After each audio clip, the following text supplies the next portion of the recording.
It all begins during a bloody continental war that lasted 100 years, where a legendary man acted from the shadows. His name was Ryot, a master warrior of magical tools who defeated thousands of enemies all by himself. He faced terrifying creatures that threatened to destroy everything in their path. They were disaster-level monsters that fell before his overwhelming power. With magical chains, he annihilated any threat without hesitation. He mercilessly eliminated both the beasts and the humans who controlled them. Following orders from the kingdom itself, he destroyed everyone who pointed a blade at him. However, as soon as the war ended, the legendary warrior vanished without a trace. Years later, in a quiet shop, young Ray calls out to his grandfather. The boy asks if he knows any good ways to train with a sword. The grandfather says that is barbaric and asks him to sweep the yard full of leaves instead. Ray is confused and remembers that the old man also used to wield a sword in the past, but the man brushes it off, claiming that nowadays he can barely lift a weapon. The boy laughs, saying the old man has even fewer muscles than he does. Then, Ray stretches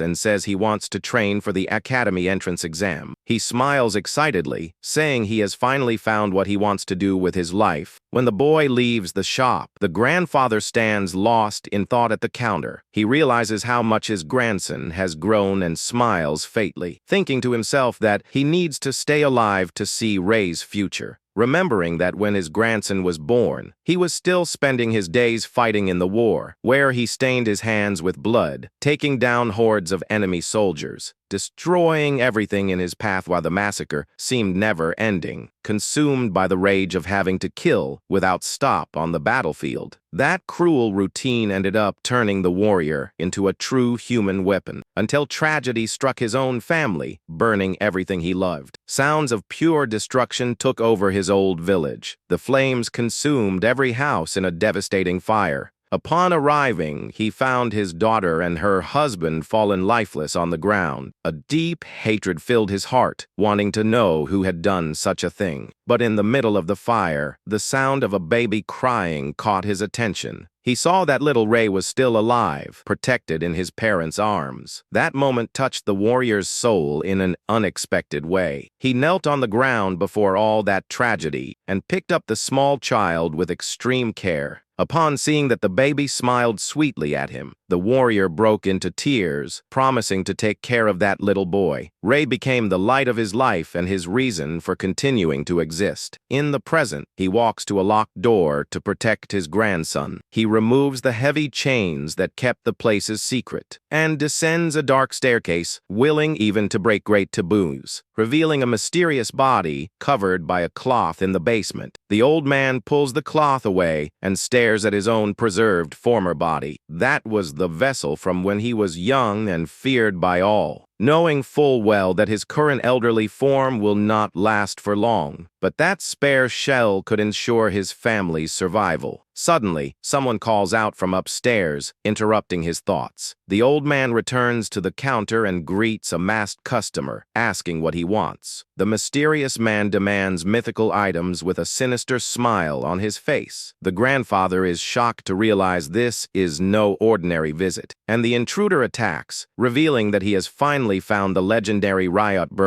The intruder claims he came to collect the supreme magical tools created by the legendary assassin doll, and advances at high speed to steal all the items in the shop, delivering a direct strike with his daggers without showing any mercy, but a magical explosion interrupts the enemy's violent advance. The man retreats, surprised by the immediate counterattack. Seeing that the old man is still capable of using his magical tool, crafting ability even in his old age, the veteran summons a sacred shield capable of nullifying any damage received, and asks furiously where the intruder got information about the mythical items. The masked man only mocks him, saying it is useless to glare at him with such anger since he is just a hired henchman. Then, the man charges forward, trying to break the magical defense. The old man wastes no time and activates his crafting ability again, releasing a massive burst of energy that explodes throughout the shop. The impact throws the enemy out of the establishment.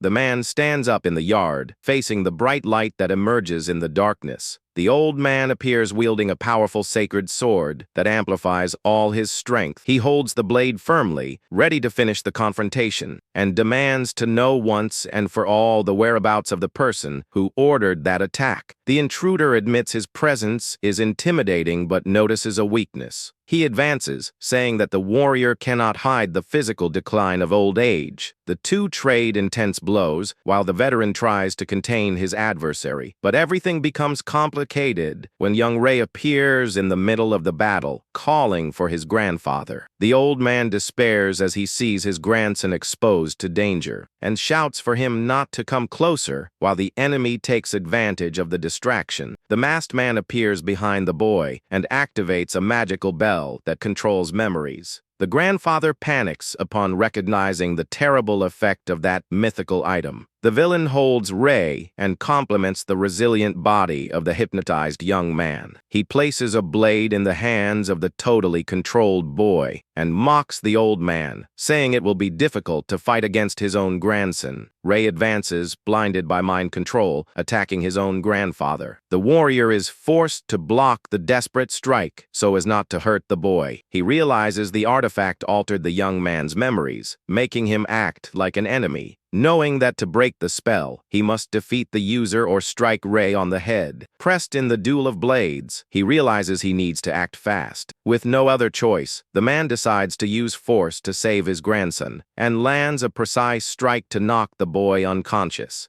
Asking for forgiveness in silence for having to take such a drastic step, Ray loses consciousness and collapses immediately to the ground. A cloud of dust rises while the young man is out of danger. The masked man mocks the old man's lack of mercy toward his own family, but the warrior appears quickly behind him, stating that he knew exactly how to dose his strength. The intruder despairs when he realizes he has been cornered by the legendary assassin. Suddenly, a giant column of golden energy falls from the sky, interrupting the strike. A mysterious voice echoes amidst the light, saying that everything went as planned. A warrior in heavy armor emerges, stating that a mere subordinate would not be a match. The grandfather glares at the newcomer while the masked man recognizes his true client. The veteran becomes tense upon sensing a much greater threat than the previous one. Feeling a bizarre and an overwhelming presence coming from that mysterious man, the unknown warrior raises his gigantic sword, preparing a devastating blow. But at this critical moment, unbearable pain strikes the old man's chest. The elderly man's fragile body gives out at the worst possible time, leaving him totally defenseless. The armored enemy delivers a crushing blow with his golden blade against the old man. His cold eyes show that he has no intention of backing down. The veteran blocks the attack with difficulty, feeling the absurd weight of the rival sword. Even with his knees giving way due to age, he refuses to be defeated and channels all his energy, stating that his skills remain sharp. Suddenly, drops of blood begin to drip onto the floor. The warrior freezes in shock upon feeling a sharp stabbing pain in his chest. His eyes widen, unable to believe what just happened. Ray, controlled again, appears from behind and runs a sword through his own grandfather. The old man spits blood, while the boy still has the look of mind control in his eyes. Little by little, the red mist disappears from the boy's eyes, and Ray regains consciousness, not understanding the tragedy before him. The young man enters a state of despair upon seeing his grandfather mortally wounded. Staring in panic at his own hands, stained with the blood of his family, the armored man takes advantage of the moment and delivers a devastating shockwave. The impact of the explosion sweeps the area, throwing the boy far away. Ray falls to the ground, dazed, and tries to stand up amidst the smoke. He screams desperately for his grandfather, fearing the worst. But the terrifying shadow of the enemy emerges, right in front of him. The old man, fallen to the floor, tries to move, but his body does not respond to his commands. Seeing the villain advancing toward the boy, he begs for them to spare him. Ray puts himself in front of his grandfather, wielding his sword to try to protect him. The enemy stares at him coldly, warning that he will have no mercy. The elderly man screams desperately for his grandson to run, because that monster is too strong. The boy swallows his fear, even knowing the mortal danger. The armored warrior only observes the young man's futile courage and takes a step forward to deliver the final blow. Ray lets out a furious scream, gathering all his remaining courage, and charges at his opponent, delivering a desperate strike with his blade. The grandfather screams in pure panic, seeing his grandson's fatal destiny. In a single movement, the executioner's sword cuts the boy in half. The terrible scene of Ray's death is reflected in the eyes of the old warrior. Unexplainable pain tears through the grandfather's soul upon losing the one he loved most. Blood spreads through the night, marking the tragic end of the young man. The assassin just walks away, complaining to his partner not to leave any traces. The elderly man crawls on the ground, reaching out his arm toward his lifeless grandson,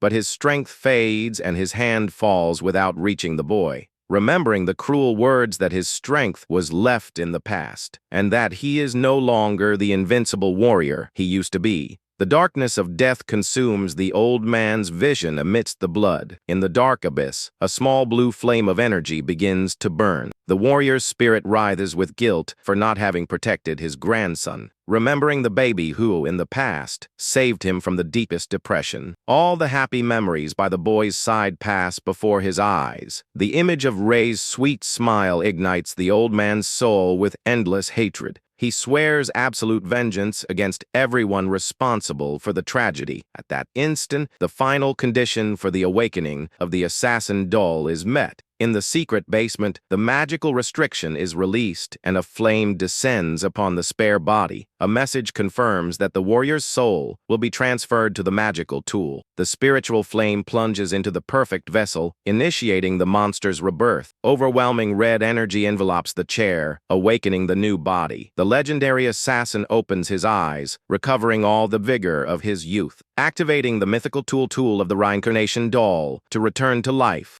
These mythical items were legendary creations, feared throughout the continent, forbidden artifacts forged by the greatest magical artisan in all of history, capable of controlling time, space, and even the human soul itself. Colossal power that rulers from all kingdoms desperately coveted. There were magical pipes capable of revealing visions of the future, fast magical vehicles that allowed one to leap through dimensions, golden keys that opened minds to extract any secret, and enchanted musical instruments that could manipulate every emotion. However, most of these incomparable relics disappeared without a trace when the master vanished from the map. Outside, the masked intruder complains about the mess and the fire in the village. He searches the old fallen body, grumbling about the work he will have. But when he celebrates the loot, a terrifying presence appears behind him. The true Ryot, reincarnated in his prime, faces the traitor. Furious because they destroyed the future of peace he had planned for his grandson, the warrior creates the terrible bloody execution blade in his hands, remembering with hatred that those monsters did not spare even a child, and appears before the assassin, warning that every action has its consequences.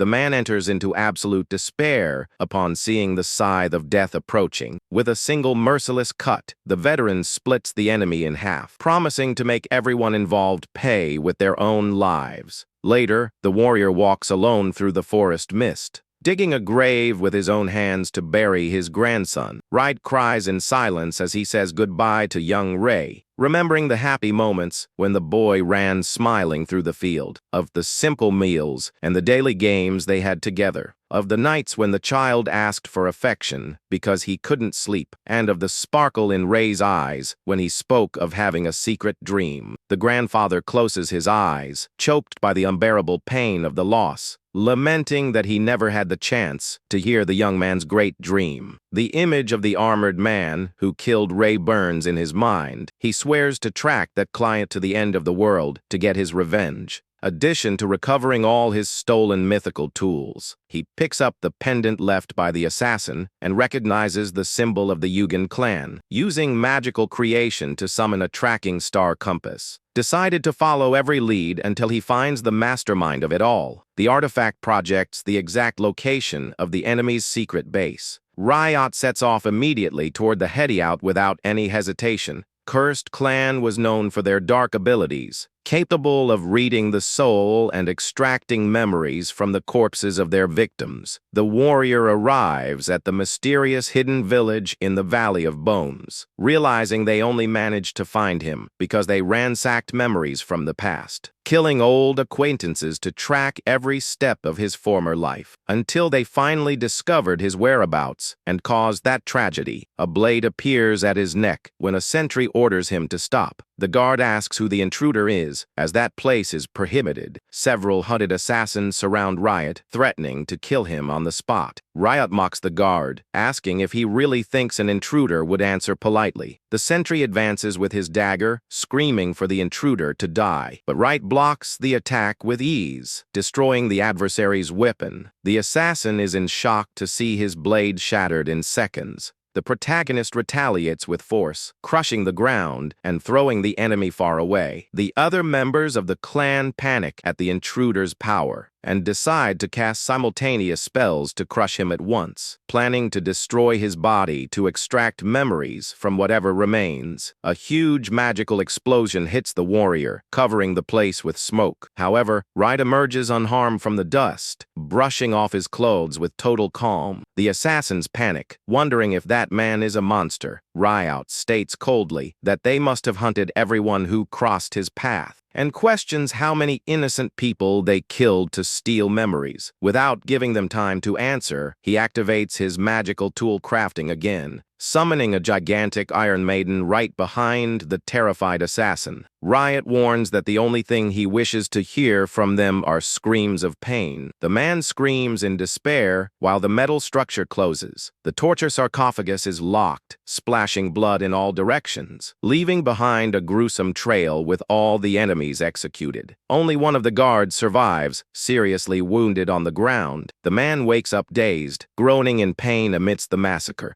and goes into shock when he realizes all his companions have been eliminated. Ryot appears in front of him, saying only those who fainted were spared, drawing a magical blade to get the answers he needs, and demanding to know immediately who the mysterious client is. The guard ends up being tortured to death without resisting his injuries. Ryot realizes that the lackey had no useful information. The warrior searches the entire base and only finds a client folder. In the dark basement, he begins to flip through the confidential documents, finding names of nobles and officials, but noticing pages torn out. He realizes that the mastermind took care to erase any trace, deducing that the enemy must be someone influential, like an elite adventurer. Remembering the words of that warrior about him being strong in the past, it becomes clear that it is someone who knew him during the Great War. Not wanting to jump to conclusions, he decides to look for more clues, until he notices a specific photograph amidst the papers,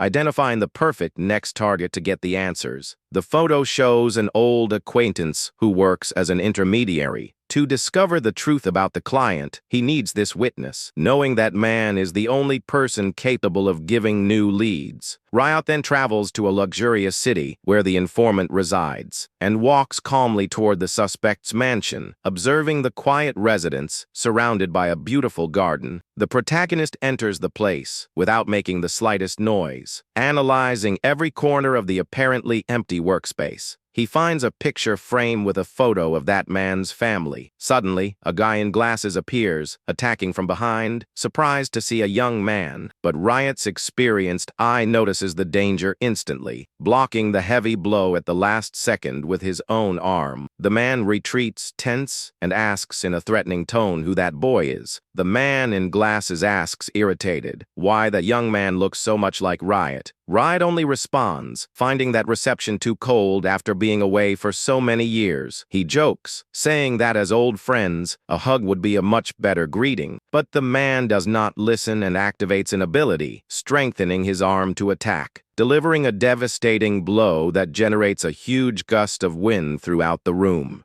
The force of the impact causes the window behind them to shatter completely. As soon as the dust settles, the man is surprised to see Ryot right in front of him. The protagonist holds the rival's wrist effortlessly and questions why he is attacking. Furious at the situation, the man tells him to shut up and tries another attack. Ryot thinks to himself that his old colleague really isn't managing to recognize him. He then dodges the blow with impressive ease, leaving the rival shocked. The man recognizes that legendary movement and is completely stunned. Ryot advances quickly while repeating that it really is him, charging ahead at full speed to end the confusion quickly. The protagonist lands a powerful blow, complaining about having to repeat the same thing. The impact throws the subject with force against the room's wall. The man lies on the floor, quite dazed by the attack he just took. Ryot looks at the fallen friend and comments that he might have gone a bit overboard with his strength. After regaining his posture, the man finally accepts that it really is his old friend Ryot.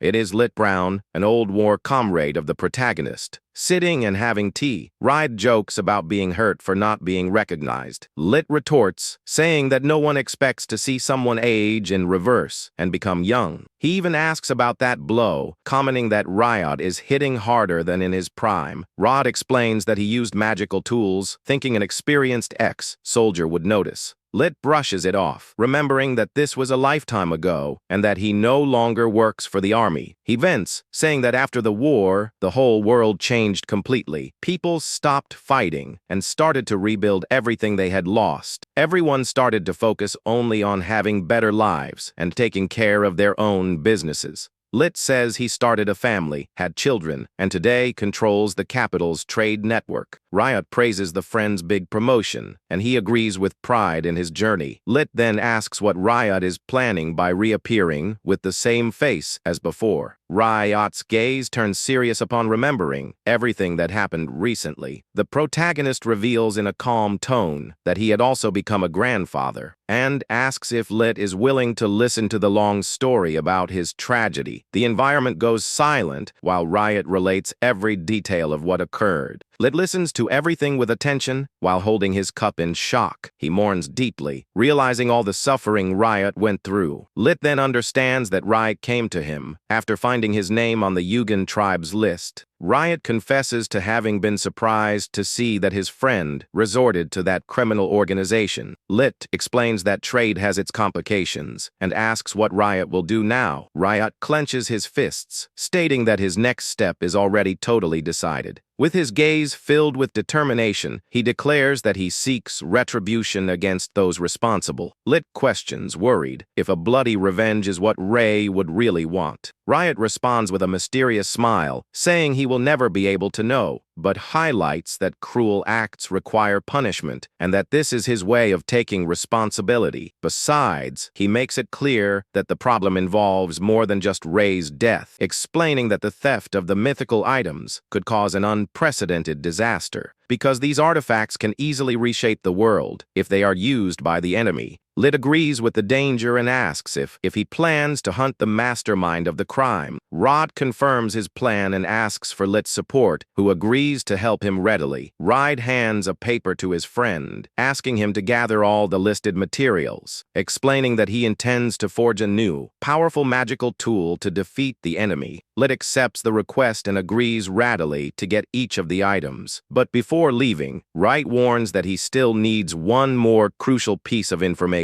He wants to know how to enter the Shadow Guild, where all the underworld's information is gathered. The scene then shifts to the imposing Kubrick Library in the heart of the capital. The place functions as the kingdom's largest collection, but that grandeur serves only as a facade. The true purpose of that building is to hide a secret passage in the basement. Ryot walks through the shelves and begins to touch specific books on the shelf, moving each volume in the exact order necessary to activate the hidden mechanism. A heavy stone structure moves, revealing the entrance to the darkness. The secret path opens, allowing Ryot to advance toward the underworld. He descends calmly down a long and dark spiral staircase, arriving at a gigantic underground base illuminated by arcane lights. The protagonist finally enters the legendary Shadow Guild known as the Table of Ruin. Suddenly, a muscular warrior jumps from above, trying to crush him with a club. But Ryot raises his arm with absolute precision and blocks the violent attack in mid-air. He holds the pointed weapon with ease and mocks that warm reception. The attacker is Randall, a bounty hunter who just laughs at the situation. The brute approaches the counter to speak directly with the receptionist. Young Mina welcomes the newcomers smiling and warns that all jobs there are dangerous. She warns with good humor that whoever enters unprepared dies for nothing and even generates cleaning costs. Even faced with the warning, Rod confirms firmly that he is there precisely to register. Mina then explains about the initial test and asks for the name he will use in the records.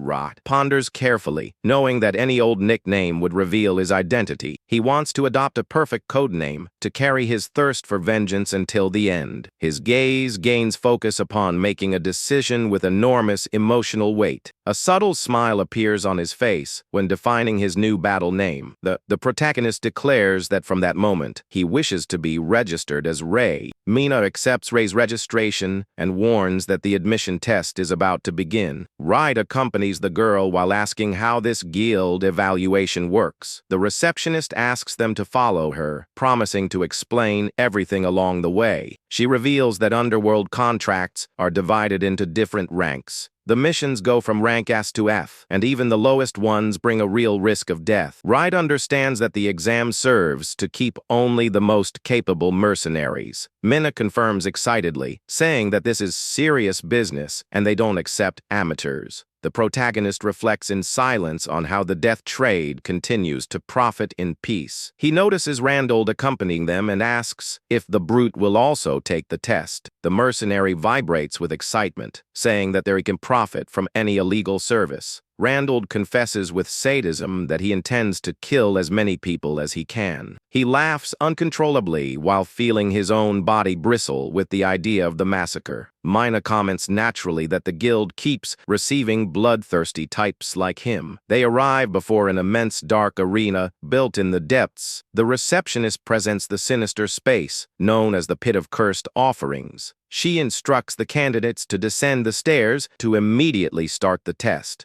Ryot and Randall start to descend to the center of the dark pit. Ryot steps onto the arena, surrounded by other assassins impatient for the fight. From the top of the box, Mina shouts, asking with enthusiasm if everyone is ready. A furious mercenary shouts, complaining about the delay, and threatens to kill her first. Mina only mocks the guy's lack of patience, while the test is about to begin. Mina asks with enthusiasm for all participants to look down. The men are confused, not understanding what she means. Suddenly, a huge glowing crack splits the arena floor in half. The opening reveals a sea of scalding lava boiling right below them. The unbearable heat begins to rise, leaving the warriors apprehensive. Mina explains that the floor will retract completely and that only those who climb up will survive. At that moment, several iron chains descend, attached to the ceiling of the room. The receptionist warns that whoever remains alive after the floor disappears will be approved. She says goodbye laughing and wishes good luck to all candidates. Several mercenaries panic, noticing that the chains are too high. An agile guy gets excited, thinking this is the perfect chance to stand out. He activates an aerial step ability and jumps quickly toward the ceiling.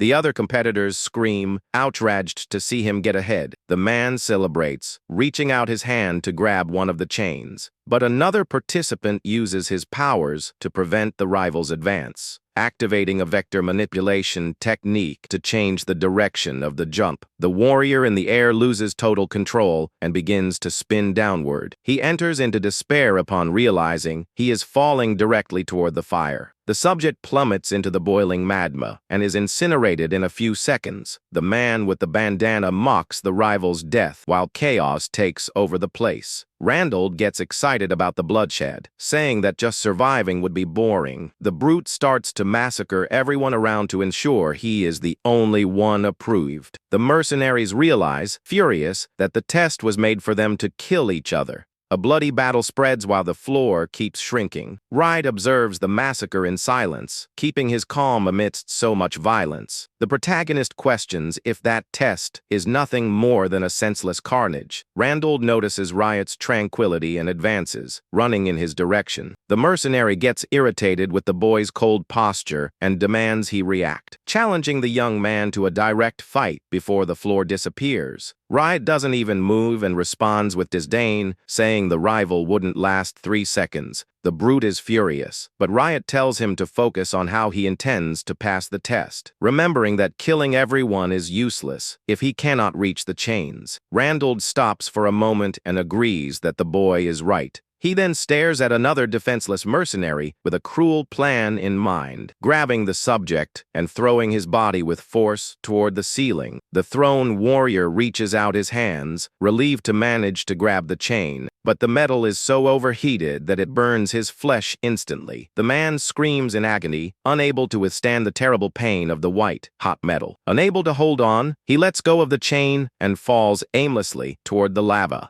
Randall watches the fall and celebrates for not having tried to grab the chain first. The mercenary dies incinerated, revealing the true trap of the test. Randall smiles, satisfied, saying that now that he understood the trick, everything became easy. The other candidates are terrified by the brute's cruelty. He advances on one more victim and grabs the man by the neck without hesitation. Randall takes a huge leap, carrying the mercenary with him to the top. He forces the man's body against the chain to use him as a support and avoid the burns. The victim burns alive in despair while serving as a shield for the assassin. Minna watches the scene from above and finds the brutal method quite ingenious. Randall mocks the man's suffering, thanking him for burning in his place. Ryot looks at that atrocity, taken by a deep contempt for that human trash. Randall shouts, mocking Ryot, and warns that the floor is about to disappear completely. The brute still comments with sarcasm that the sacrifices are over. The floor collapses totally, leaving only boiling lava under the protagonist's feet. Ryot repeats the word sacrifice with frightening tranquility. He states that he doesn't need any of that and jumps at high speed, landing a precise stomp right in the middle of Randall's face. The protagonist uses the rival's face as a support while holding the white-hot chain. He holds the incandescent metal without suffering any damage since his artificial body does not feel heat. Meanwhile, in the capital's main square, a large crowd gathers. Citizens celebrate enthusiastically the arrival of the famous sword star. Everyone exalts the one they consider the kingdom's greatest knight and the great symbol of justice, trusting fully that the nation is protected as long as he is around.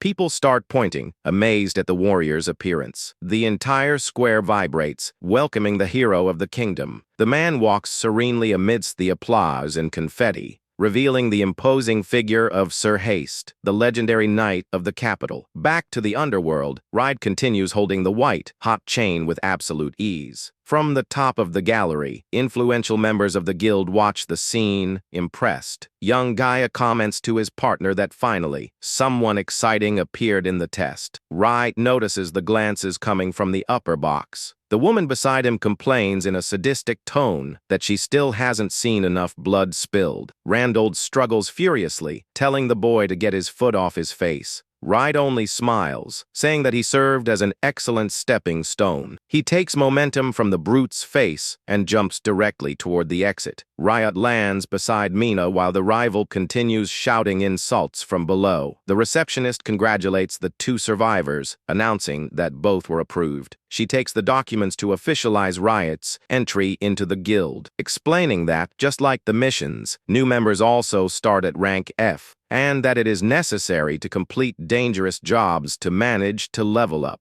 Ryot understands the system while Mina reinforces that even the lowest services are deadly. She gets irritated when remembering who gives up in the middle of the way and leaves dirt clean. Mina explains that the members at the top have crossed the line between life and death countless times, being merciless veterans forged in the blood of battles. She reveals that from rank A there are privileges, and ranks gives access to guild secrets, ensuring exclusive entry to the organization's mysterious, confidential archive. Excited, she encourages the protagonist to seek the top to get the best contracts. Ryot realizes that this secret archive is exactly where he will find clues about the client. The protagonist then asks what is the fastest way to reach rank S. A boy appears from behind, responding with mockery that it is enough to kill a lot of people. Mina gets a scare when seeing that Lord Gaia appeared suddenly in the place. She comments, surprised, that his promotion to rank S has already been approved, presenting young Gaia as the first place absolute of rank A. Ryot analyzes with attention the most dangerous prodigy of the guild. Mina says he entered at 5 years old and has already eliminated tens of thousands of targets. Gaia approaches Ryot, asking if he really wishes to reach the maximum rank, and soon mocks, laughing with sharp teeth, saying that this will never happen. He points out that during the entire exam, the protagonist stayed just standing, observing, highlighting that Ryot not kill a single person throughout the carnage. The young assassin advances slyly, saying he can sniff everything around,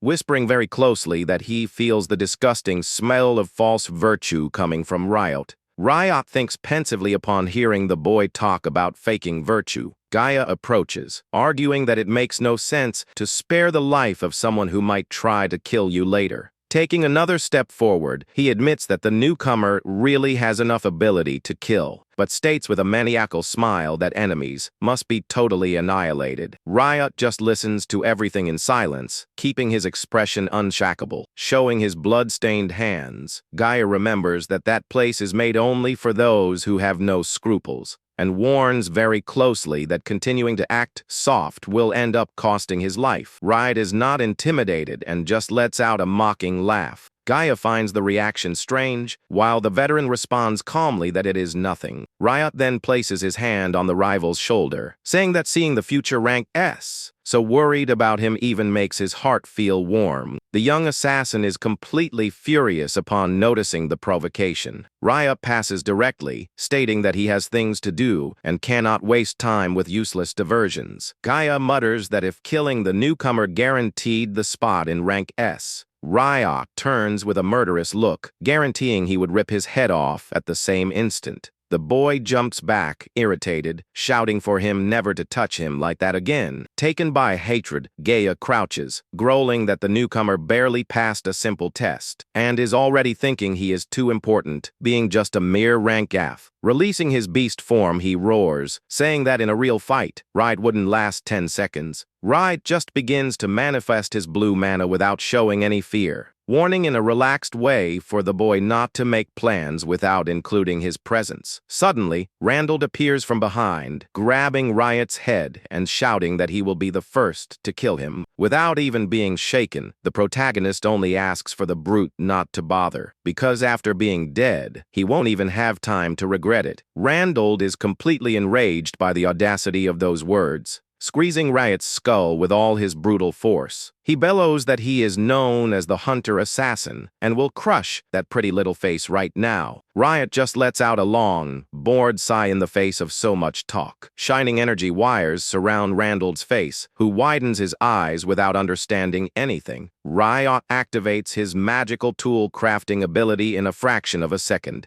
materializing the iron pickets. He whispers that he warned him about what would happen. The sharp lines vibrate at high speed, going through the mercenary's body. Randall is instantly sliced into pieces before Gaia and Mina's surprised gaze. Ryot remains intact amidst the eliminated adversary's blood. Without being intimidated, Gaia advances, mocking that defeating a nobody means nothing. He jumps fiercely with his sharp claws ready, not to let the newcomer boast. Ryot analyzes the jump, noticing that the prodigy's power and speed are really impressive, but he already prepares a countermeasure, materializing red mana in his hands. Invoking the Scarlet Whip of Lament, he points out that the rival always attacks in a straight line. Gaia dodges the chain in the air with quick reflexes. Landing on the floor with a wild smile, he mocks, saying that is nothing for him. Anticipating the retreat, Ryot appears right before the adversary, stating that he was already expecting that, firing a devastating magical impact at point blank range at the boy. The huge energy wave explodes, throwing the beast with violence backward. Gaia skids on the floor, quite irritated with the force of the counter blow. Ryot observes him calmly, commenting that he is quite stubborn. The boy shows his fangs, roaring furiously that he is much stronger than he looks. In the box, the woman in black observes Ryot's magical creation completely stunned. She recognizes that combat style perfectly and can barely believe what she sees. Meanwhile, Gaia charges forward, swearing that he will show much more than just stubbornness. Gaia leaps across the walls at high speed, creating trails of light, while Ryot simply raises a magical barrier to protect himself. Ryot observes his opponent's agility and calmly notes that he is getting even faster. The boy then advances with ferocity, trying to hit Ryot's back in a surprise attack. With a sadistic smile on his face, Gaia screams confidently that he has finally managed to corner his enemy. But Ryot reacts in the same instant, firing a powerful magical counterattack to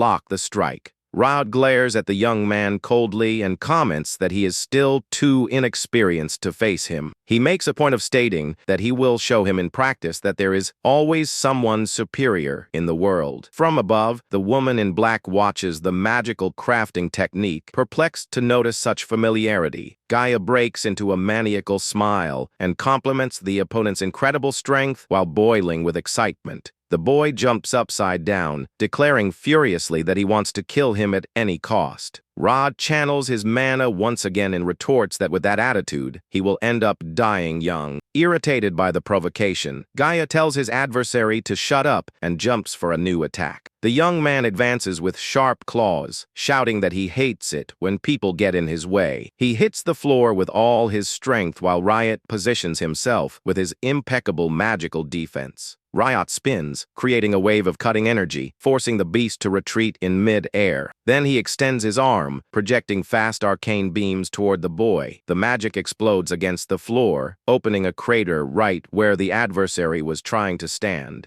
Gaia just lets out a hysterical laugh, enjoying all that destruction. Ryot then gathers energy in his hands, calling the young man to fight seriously once and for all. The two advance to collide their blows in a direct and fierce confrontation. Suddenly, the immense shadow of a monstrous serpent emerges, interrupting their combat. Noise Hamon appears imposingly, reprimanding the young man so he does not lose control of the situation. Furious at the intrusion, Gaia screams for her not to get involved in his hunt. Noise Hamon stares at him coldly, treating the boy merely as a disobedient child. The serpent attacks Gaia in the blink of an eye, drawing blood to teach him a lesson. She walks to Ryot's side, warning that the younger ones should listen to the advice of their elders. Ryot observes the scene in silence while Gaia agonizes on the floor, covered in wounds. The boy roars in fury while his wounded arm begins to miraculously regenerate. Ryot's eyes widen in shock upon realizing the absurd speed of the enemy's regeneration. The protagonist questions himself if those two bizarre figures are really human. Noise Hamon joins her hands and softly asks Ryot to put away his weapons if he does not want to die there. Ryot dismisses his magic, stating that he does not care about anything other than reaching his goal. The woman approaches, curious, asking if what he really seeks is something specific. She asks directly if his goal is to gain access to the confidential archive library. Noise deduces that this is the only reason for someone to desire rank S and offers her help if he obeys her. Ryot stares at her suspiciously, asking what the true intention behind that proposal is. She explains that she also has her own plans and that she needs someone strong and obedient by her side. Noise whispers seductively, exalting Ryot's youth and impressive power. She makes it clear that she is completely interested in counting on someone with his skills. Ryot responds coldly, admitting that the offer seems tempting, but the price is too high. Noise warns with a threatening smile that he can refuse, but she will do everything to hinder his path. She turns, calling Gaia to leave while the beast grumbles, irritated by taking orders. Before leaving, Gaia points furiously, swearing that next time he will massacre his rival in person. Ryot finds the whole situation a great nuisance, while the receptionist watches from the background. However, he decides he will overcome any obstacle to get to the client faster. A whole week passes at the guild counter inside the Kubrick library. Mina is left in total shock upon seeing a gigantic pile of documents in front of her. An absurd amount of completed missions rests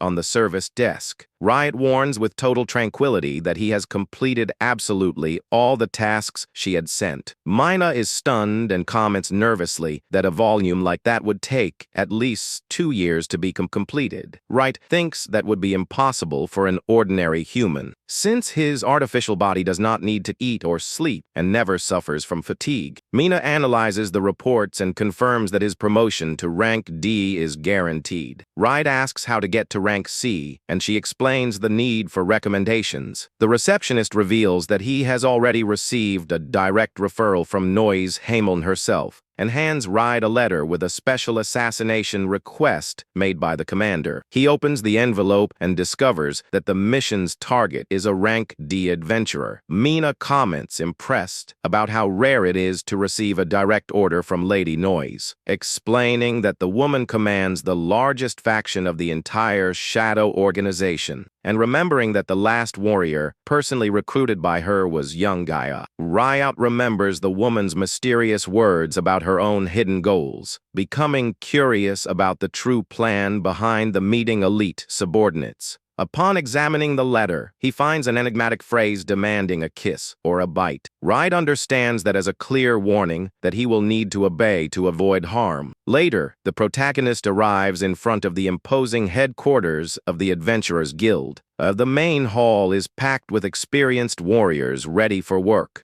Her walks through the environment, knowing that this is the meeting point set with the target. The official guild operates in broad daylight as a historical facade in the kingdom, being one of the oldest and most traditional institutions that have existed since the Great War. A young swordsman approaches, asking if he is the newbie named Ray. The young man introduces himself as Alexis Sleen, the leader of the group known as Steel Wings. Ryot greets the swordsman, pretending to be just an inexperienced and helpful adventurer. Alexis smiles relieved, stating that users of the magic bag ability are quite rare. Ryot only agrees calmly while maintaining the harmless support farce. The sighted ability allows items to be stored freely within a separate space. Using his dimensional vault magic item, Ryot manages to perfectly mimic the effect. Thus, he plans to act as the group's carrier to get closer to the real target. Alexis then decides to introduce the rest of the team members to the newbie. The leader introduces Carisha as the healer and Ian as the scout in charge of distractions. The priestess Carisha Noir remains silent, maintaining a cold and distant look. The thief Ian Bot complains with disdain, warning that he does not intend to form bonds with newbies. Ian states coldly that he only wants to finish the mission, get his money, and get out of there. Alexis tries to keep the good mood and hugs his colleague, asking everyone to get along. Irritated by the contact, the scout grabs a flower vase on the table forcefully. Ian throws the water and flowers in the leader's face, ordering him to never touch him again. Alexis apologizes for the embarrassment, while the healer reprimands her colleague's attitude. Ryot observes the scene, surprised by the terrible synergy of that disjointed group. The protagonist wonders about the reason for having ordered the death of someone like that. Fixing his cold eyes directly on Alexis Sleen's back, Ryot concludes that to complete his own goals, the swordsman will have to die. A week earlier, Alexis had received the secret order about a treasure hidden in a dungeon. The man promised with greed that he would manage to recover the artifact at any cost, being a powerful mythical item left in the past by the legendary Ryot Burger. In the present, the team finally advances through the dark corridors of a dangerous dungeon. During the march, Ian activates his defensive technique to repel a surprise enemy attack. A flaming shield blocks the violent blow thrown at the group in the corridor. A gigantic golem of stone and magma emerges, furious, forcing the group to retreat quickly. Ian jumps swiftly over the monster with his dagger ready for the fatal attack. Thief activates his illusion technique, deceiving the beast's senses with a clone in the air, and sets off with a fierce scream to cut and destroy the mud golem once and for all. Ian lands a direct flaming hit, making the stone creature explode. The defeated monster begins to fall apart completely into glowing ashes. The scout brags about the easy victory and warns that the path is now clear for for them to advance. Ryot analyzes the combat and finds the rhythm of that team too slow for an ordinary dungeon. He reflects that the calm of the new times has ended up lowering the level of adventurers. Alexis collects a magic stone from the ground and calls the newbie to guard it. The leader kindly asks for Ryot to put the item inside his magic bag. He thanks him with a friendly smile, saying that his help makes the work much easier.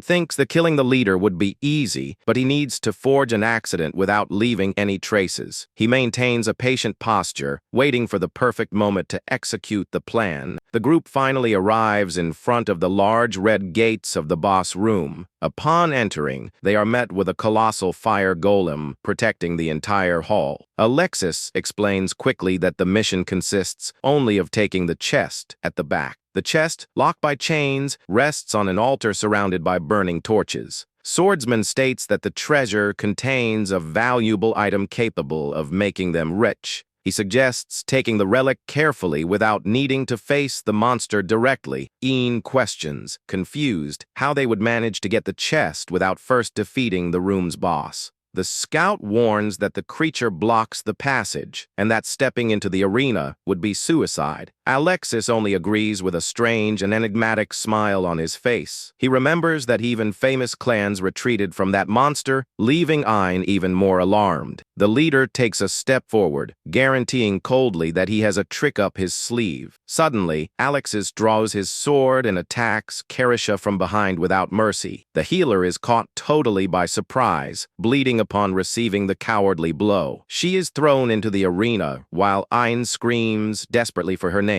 The impact wakes the flaming beast, which awakens furious, detecting the intruder. Ian jumps at the right time to protect his companion from the imminent massacre. Alexis observes everything with crossed arms, commenting with cruelty about the golem's awakening. Ein becomes enraged, calling the leader a traitor, but Alexis asks for calm to explain his plan. The noble reveals that while someone is in combat, a secret route will open. Stone platforms begin to emerge from the magma, creating a safe path. Alexis celebrates, saying that this way he will be able to take the chest without needing to fight. Ein realizes in shock that the wretch deliberately used the priestess as bait. Alexis mocks, laughing loudly, and says that commoners exist only to serve his whims. The young man retorts, furious, mocking the decay of the noble who has lost all his prestige. The leader's smile disappears, giving way to an expression full of hatred and contempt. Alexis warns in a threatening tone that he knows very well about the two's forbidden secret. He reveals that he discovered the secret and impure romance between the scout and the nun. Ian pales in shock, while Kirisha lowers her head, desperate with the blackmail. The noble reminds them that breaking purity is a very serious taboo punished by the feared Inquisition, and smiles wickedly, stating that everyone knows the terrible fate that awaits a traitor. Kirisha cries in silence, aware of the tortures the church would perform if they discovered the truth. Beside himself, Ein grabs the leader's clothes, wanting to kill him right there for what he did. But Alexis mocks, saying he should worry about surviving the monster in the arena. The immense golem stands over the duo, emanating an absurd amount of heat. The creature fixes its flaming eyes directly on the young, wounded, and defenseless woman. The monster delivers a devastating punch toward the two with full force. The earth shakes when the brutal impact explodes the ground, lifting stones and smoke. Ein protects the girl with his own body and asks desperately if she can move. The fire giant is already preparing another crushing blow to annihilate the intruders. Cornered and with nowhere to run, the young man despairs in the face of imminent death. Alexis ignores the cries for help and says with contempt to let the two die. He calls Ryot, rushed to run to the altar and take the treasure chest. The noble warns that if the two die, the secret passage will close forever. He approaches the newbie, asking to use the magic bag and guard everything soon. Ryot only stares at him in silence, with a look increasingly cold and penetrating. Alexis screams impatiently, while the protagonist notes the fellow's tremendous scumbaggery. Ryot turns back, stating firmly that he will not abandon anyone at the brink of death. He walks calmly toward the arena, calling the colossal monster's attention. Alexis laughs at the young man's madness, calling him stupid for thinking he can do something alone. While the noble mocks, Ryot smiles and activates his magical tool creation ability. a blinding light materializes in the form of the legendary sacred sword Excalibur. Ryot fixes his implacable gaze on the enemy, releasing an absurd amount of mana. With a single devastating blow, he splits the gigantic fire golem in half. All those present are left completely paralyzed in the face of that unbelievable power. Ryot dissipates his divine blade with tranquility after obliterating the dungeon monster. Ayn and Carisha tremble, scared, asking what type of monster he really is. Ryot apologizes politely and warns that from that point on, the area is restricted. He opens the silence perfume item, spreading a mist that makes the two fall asleep. Alexis retreats, terrified to see the most feared boss being annihilated with a single attack. The swordsman points a trembling hand, shouting in panic to know who he is. The protagonist turns slowly and reveals his true name as Ryot Burger, declaring with absolute coldness that he came there with the sole mission of taking his life. Ryot advances like lightning toward the noble, without demonstrating any hesitation. A cutting trail of energy cuts the air, passing a few centimeters from the traitor.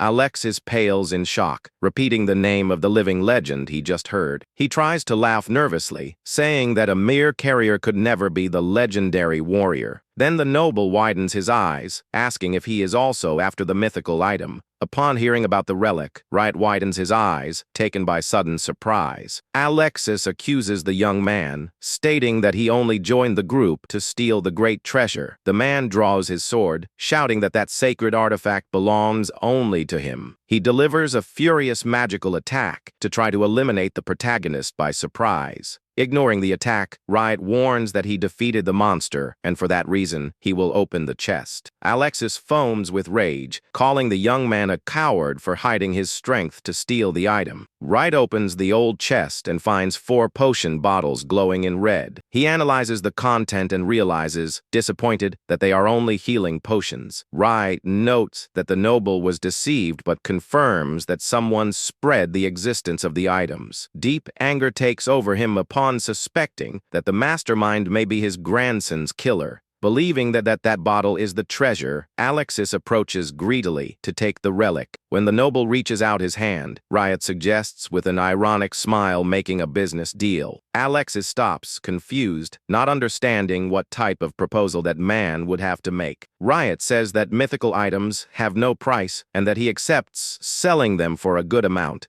The noble retorts enraged, saying he does not care about stories and wants the bottle right now, and threatens to attack with all his strength in case the young man refuses to hand over the treasure. Ryot looks into the depths of his eyes, remembering that he saw very well what he is capable of. The memory of the golem being destroyed makes the swordsman tremble with fear and freeze in place. Swallowing his pride, Alexis yields and asks how much he wants to hand over the bottle. Ryot charges 25 million per bottle, totaling 100 million for all units. Alexis enters into despair, shouting that absurd value buys an entire mansion in the capital. Ryot mocks, suggesting that he ask his boss in case the sponsor is not that poor. Furious at the provocation, Alexis loses control and screams in hatred, ordering not to mock him. Alexis brags, revealing that he was hired by the powerful Fire Dragon clan and that 100 million is nothing to them. Ryot realizes immediately that this great clan is who is leaking information about the artifacts. The noble demands to receive the bottles first, and Ryot accepts the condition without demonstrating resistance. The protagonist throws the potions into the air toward the greedy swordsman. Alexis grabs the bottles in the air, celebrating the possession of that supposed treasure. He begins to laugh like a madman, mocking Ryot's naivety for having handed over the item. The noble hugs the potions, stating that is the passport to recover his title and that he will not share it with anyone. Ryot says he already expected that and materializes the iron pickets to act. Invisible and cutting wires entwine around Alexis, forming a lethal trap. Cutting lines begin to bleed through the noble's body, while he remains without reaction. Ryot states coldly that he will never again be a noble in the face of the traced destiny. The wires tear the traitor into pieces in seconds, making his remains fall to the dungeon floor. The protagonist concludes, saying he came there with the sole objective of killing him. A short time later, the scout Ein begins to regain consciousness slowly. Ryot approaches calmly and asks with sympathy how his companion is feeling. Ein wakes up scared and screams deftly for the healer's name. He looks to the side and sees the young woman resting peacefully beside him. Ryot reassures the young man, explaining that her wounds have all been healed. Then he lies, saying that unfortunately, Alexis fell into a trap and did not survive. Ein observes the blood stains, shocked by the news of the abusive leader's death. Ryot adds that the noble tried to take all the treasure alone and ended up punished. The scout is impressed by the newbie's strength for having defeated the monster alone. Ryot disguises the situation, saying that he only threw a magic tool and got lucky. Ein is incredulous upon seeing his companion act with such naturalness after such a feat. He compliments Ryot, stating that he was born with the talent and luck of a true adventurer. Carisha finally wakes up and leans on her companion's shoulder, still confused. Ein hugs her, moved, relieved to see that the girl he loves is totally safe. Ryot smiles, satisfied, and suggests that everyone return to the city together. After handing in the official mission report at the guild, each follows their own path. Ryot says goodbye to the couple, knowing that they maintained a romance in absolute secret. The protagonist remembers how Alexis discovered the secret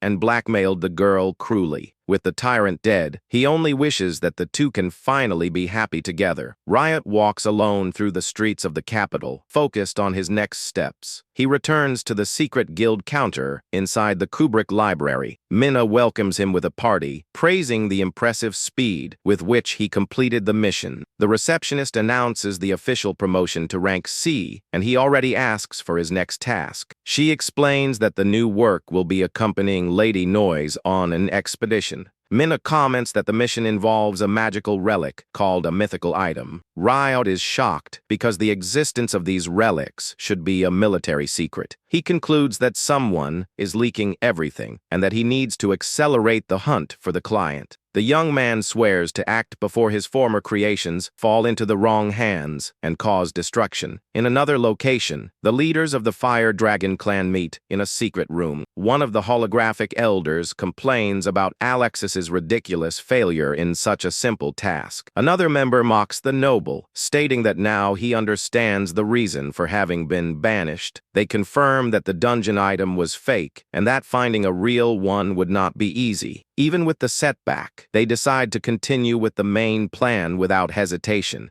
The group's objective is to plunge the world into chaos to keep the clan at the absolute top. They ask if the vice captain agrees with the plan, and the man accepts without hesitation. Vice Captain Tyrio smiles, stating that this is the sovereign will of Sir Haste himself. Meanwhile, a mysterious figure contemplates the crystals of the Taurus hidden dungeon. Noise Hamon welcomes him with a smile on her face, commenting that he ended up being late. She observes the young man's arrival and calls him a promising newbie. While the energy resonates around them, the woman continues talking and makes a point of remembering his position of prominence in the guild's elite. Noise introduces herself with pride while maintaining an imposing posture in front of the newcomer. Ryot complains that scheduling a meeting in the dungeon boss room in just 1 hour is an absurdity. The assassin retorts calmly, stating that if he were speaking seriously, he would have arrived well before. The protagonist faces the leader with a suspicious look, asking what makes her think that way. She just smiles while dropping a fragment of a glowing crystal onto the frozen ground. Noise says that the two are about to discover the truth while the crystal begins to react. The ice structure behind them begins to crack entirely, releasing intense magical light. In a matter of moments, the crystals explode with violence, awakening the location's guardian. The colossal dungeon boss stands up furious, right behind Ryot, emanating overwhelming power. The creature lets out a terrifying roar while wielding its heavy weapon to crush the young man. The monster delivers a brutal blow to the ground, creating a strong freezing shockwave. Ryot raises his Aegis sacred shield to block the impact and feels the absurd weight of the attack. He thinks that body will not suffer any damage, but that defeating the monster will be laborious. The beast attacks again, destroying the floor while the young man jumps into the air to dodge the blow. In the air, he asks the woman if it is true that the dungeon hides a legendary relic. Noise confesses with a cynical smile that it was all nothing but a lie to attract him there. The protagonist is surprised and indignant upon realizing the trap set by the commander. The guardian Tane takes advantage of the moment of distraction to deliver one more crushing assault on the ground.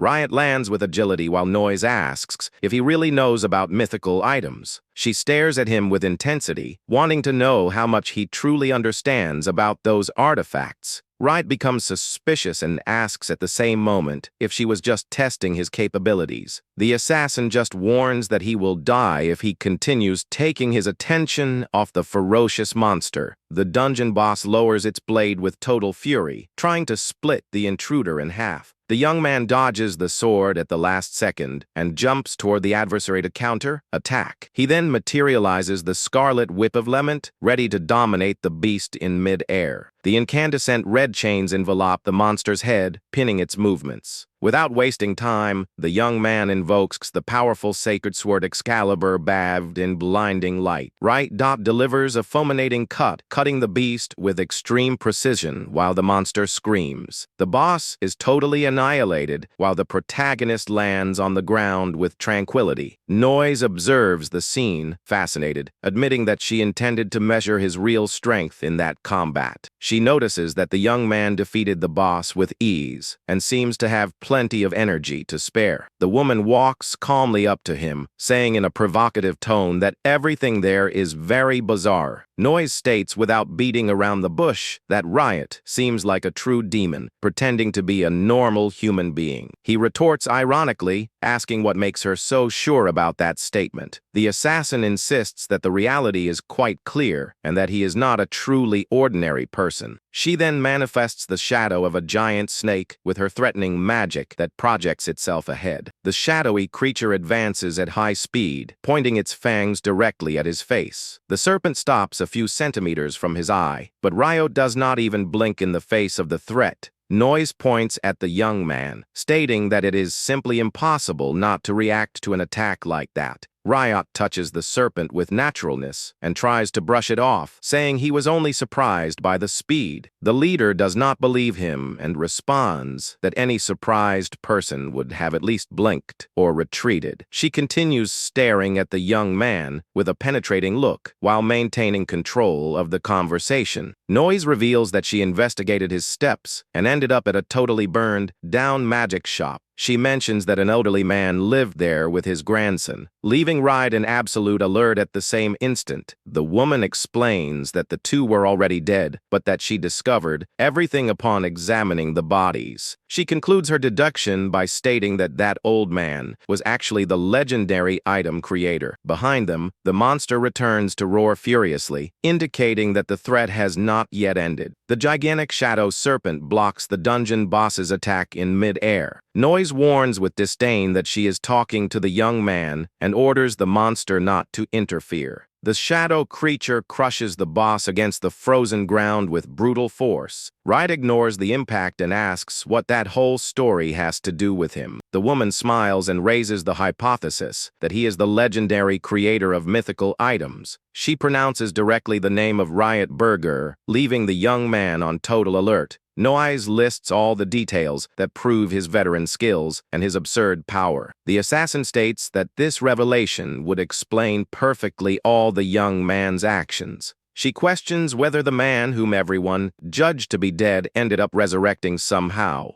The woman reinforces with conviction that she cannot see any other explanation for that. Noise approaches and demands in a provocative way that he tell the whole truth. She asks directly from where on earth he appeared with so many unusual abilities. Ryot closes his eyes pensively upon being confronted about his true origins. Memories of the war's past and the time he took care of his grandson come to the surface. The image of the tragic day when his grandson was killed by the client burns in his mind. Protagonist opens his eyes, determined not to let himself be shaken by the provocations. Ryot arms his cutting wires in the air and refuses categorically to answer that question. The monster tries to stand up again, but ends up trapped in the invisible iron trap. The beast struggles in the magic cords, while the young man prepares to finish the combat. The young man activates his magic tool creation, accumulating an enormous amount of mana. He conjures above the devastating sacred hammer Mjolnir, surrounded by golden thunder. The colossal weapon appears over the dungeon boss, who watches terrified at his own ruin. Ryot points his finger toward the assassin with an extremely threatening look. The hammer falls with everything and crushes the dungeon boss in an overwhelming explosion. The protagonist warns that he will not hesitate to deal with her in case she continues forcing the issue. He walks among the frozen debris, warning that she must cooperate if she wants to live. The young man touches his blade to the woman's neck and orders her to shut up and obey. He promises not to treat her badly as long as she collaborates with his goals. Noise laughs at the threat and remembers that he would have already cut her head off if he wanted to kill her. She retorts, saying that the young man needs her support to rise to rank S of the guild. Ryot clarifies that his true interest is obtaining information about his enemy. The commander smiles, realizing that she finally touched the central point of the agreement. She asks if he is after the person responsible for the attack that caused the tragedy. Ryot confirms and describes the man known as the client, highlighting a mark on his face. The assassin reacts with surprise and curiosity upon hearing the detail of the target's scar. Ryot asks if she knows something, but Noise warns that she does not hand over secrets for free. The young man asks, irritated, if she is refusing to cooperate as agreed.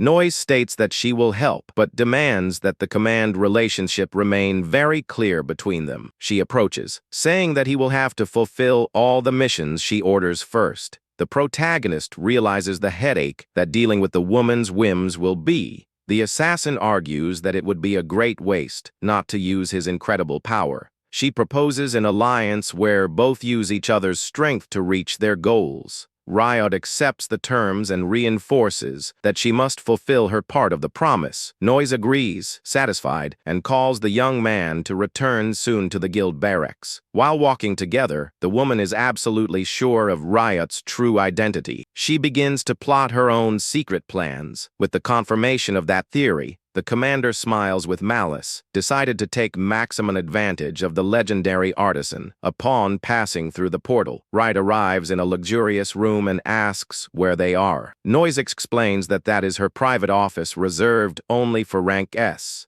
The protagonist understands the situation and asks directly what the next step will be. Noise opens a confidential file and asks for calm from the young man, promising to deliver valuable information. She presents a report with suspicious members of the Fire Dragon Veteran Association. Ryot recognizes the clan and remembers that they were the same ones who provided clues about relics to Alexis. The woman explains that this group of ex-adventurers finances the clan and takes care of obscure matters behind the scenes. She reveals that the veterans managed to get their hands on a mythical item, leaving the protagonist shocked. Noise warns that an official investigation request has been opened, and Ryot wants to know who hired the service. The leader reveals that the order came from the royal army itself, after having a legendary relic stolen. The young man asks which artifact went missing, but she responds that the government kept that detail a secret. She confirms that she wants to send the young man to investigate the case and guarantees that success will lead him to rank B. The assassin winks in a provocative tone, stating that that is an excellent opportunity for him to level up. Ryot is not impressed and remembers that the B patent is still too far from his true goal. The protagonist leaves the room, demanding that she prepare a mission for rank S before his return. He walks down the corridor, thinking that following the trail of that artifact might lead him directly to the client.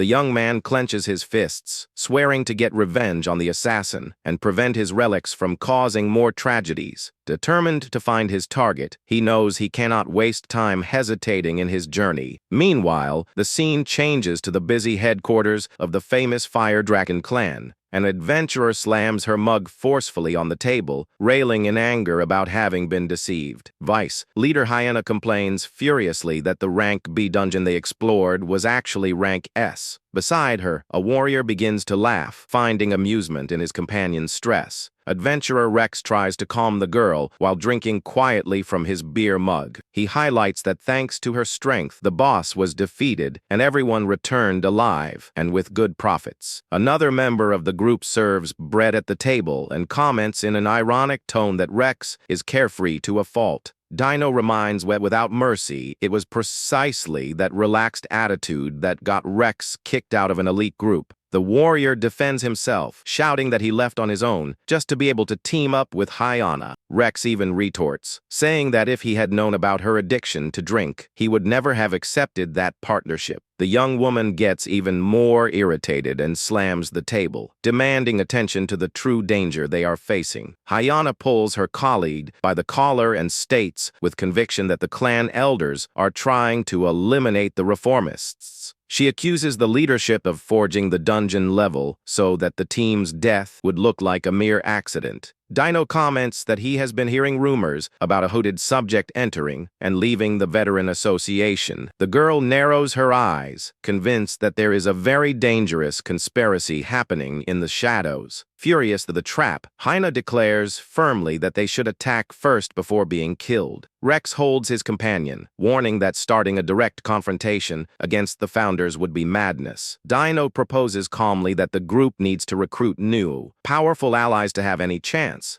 The two pay attention to their colleague and agree that seeking reinforcements is the only viable path. The young man explains that they need someone who has an open mind and an unshackable sense of justice. That moment, Ryot enters silently into the hall, calling the attention of some patrons. Dino completes his line of reasoning, saying that this new ally needs to be stronger than a rank S warrior. Rex doubts that someone like that exists, since the clan's elite does not care about internal disputes. While they discuss recruiting other members, an arrogant veteran blocks Ryot's passage. Hyena suggests then that they themselves train a promising newbie who is reliable and cooperative. Dino mocks, saying that only weirdos would accept following her, while the bully corners the protagonist. The girl loses patience with her friends, jokes, and demands a useful suggestion to resolve the crisis. Suddenly, a violent thud echoes through the hall when the bully is thrown far at high speed. Ryot adjusts his coat with indifference, grumbling that idiots trying to intimidate newbies exist everywhere. Rex and Dino are left open-mouthed, observing the newcomer who took down the warrior with extreme ease. Hyena turns, irritated, ordering the troublemakers to fight outside the establishment.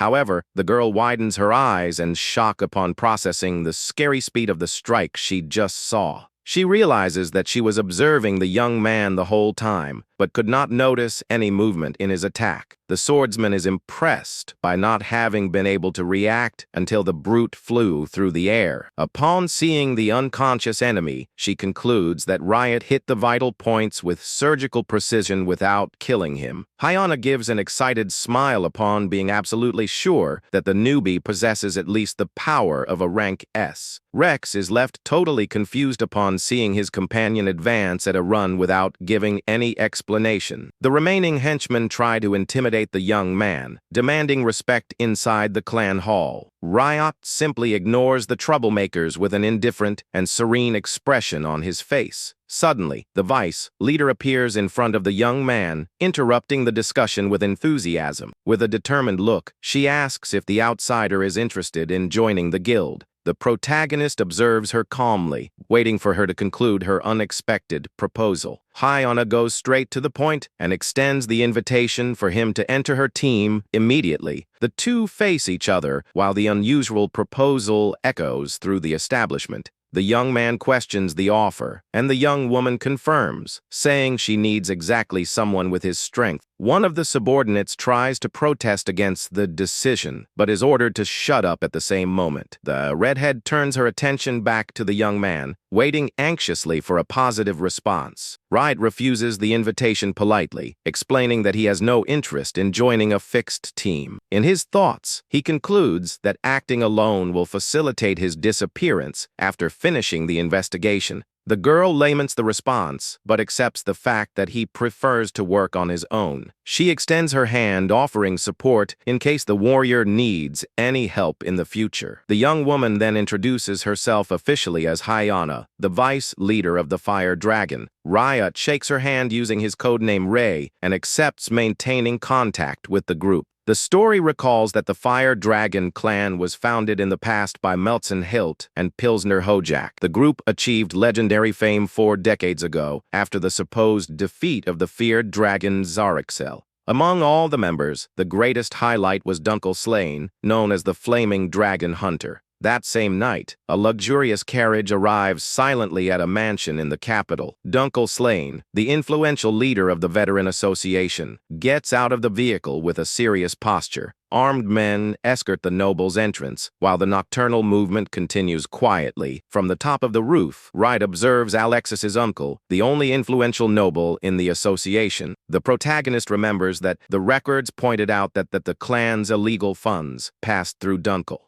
He suspects that the veteran was the true informant who taught Alexis about the artifacts. The young man follows the carriage, jumping discreetly across the roofs without being noticed. He notes that Dunkel's public life makes the investigation much more accessible and promising. The vehicle finally stops in a discreet alley where employees wait at the door. The noble is received with reverence at the side entrance of a mysterious establishment. Positioned in the darkness, Ryot follows every step of his target to the interior of the location. The young man recognizes the facade and notices the type of clandestine operation that runs in there. The environment reveals itself to be the VIP area of an underground casino filled with rich and suspicious figures. In the private room, the nobles celebrate that the plan is advancing well and that the mythical item has been secured. A hooded man compliments Dunkel's efficiency in the leadership of that shadow conspiracy. The accomplice smiles, satisfied, without noticing that invisible mana wires are capturing the conversation. Ryot uses his sonic spider magic tool to listen to all the secrets of the conspirator group. Dunkel complains that the era of peace reduced the missions and diminished everyone's profits drastically. The veteran highlights with an evil smile the madness that is trying to revive that ancient beast. The hooded alley adjusts his glasses, stating that the greater the chaos, the better the result will be. The elder agrees that the monster's power is on a level totally out of the ordinary. Attentive to every word, the young man continues intercepting the crucial details of the enemy plan. Dunkel pronounces with enthusiasm the terrible name of the evil dragon Zarixel. The colossal creature, if resurrected, will awaken monsters around, generating a flood of requests. The villains plan to defeat the beast to conquer supreme glory and unimaginable riches. The hooded man states that ancient legend will take the fire dragon to a new golden age. The old man vibrates with ambition, while the protagonist absorbs the staggering revelation from the roof. Ryot is left pensively upon hearing the name of Zarixel, remembering past events. He recalls that 40 years ago, he used his mythical items to seal the dragon under the capital. Ryot remembers the 2 mythical items capable of draining humidity and sealing magical powers in stones. He knows that if the effect of these relics is reversed, the dragon will awaken, burning the entire capital. The protagonist is left determined to prevent the terrible tragedy at any cost. Through the eavesdropping, Dunkel asks what the mysterious mastermind thought of the resurrection plan.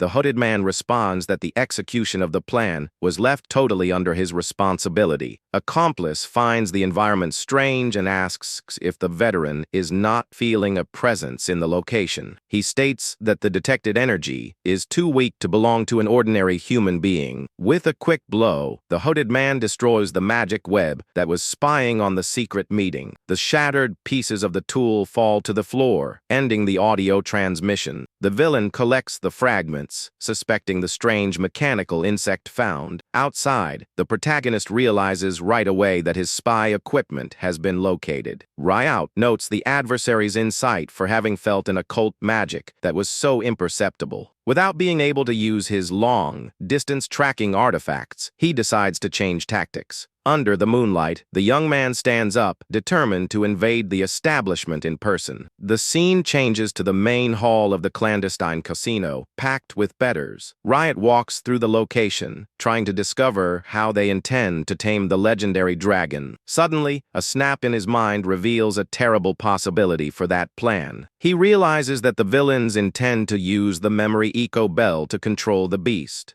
If that hypothesis is correct, the mastermind of the conspiracy might be the one he is searching for the most. While he walks lost in thought, someone bumps accidentally into his path. The young man reacts, surprised, upon feeling the sudden impact in the casino corridor. A waitress dressed as a bunny girl trips into him, complaining about the bump at the same instant. Ryot looks at the young woman's face and gets a scare with the person's identity. Hyana widens her eyes, shocked upon recognizing the outsider she met earlier at the clan. The protagonist returns the question, wanting to know the reason for her being dressed in that way. The vice leader is left completely awkward and embarrassed with the revealed disguise. The young man asks if she became a waitress, and the girl enters into panic, trying to justify herself. She asks for absolute secrecy, explaining that she possesses very serious reasons for being there. In secret, the young woman thinks that she could never admit that she came to spy on the veterans. Ryot analyzes her calmly, understanding the real intentions of that risky infiltration. He concludes that the two are after the same answers and share the same target. The protagonist corners the girl against the wall, calling her attention to a new agreement. He asks closely if the invitation made earlier to team up is still standing. The young woman is surprised and asks if he is really interested in forming an alliance. Ryot states with precision that he knows about her interest in the veterans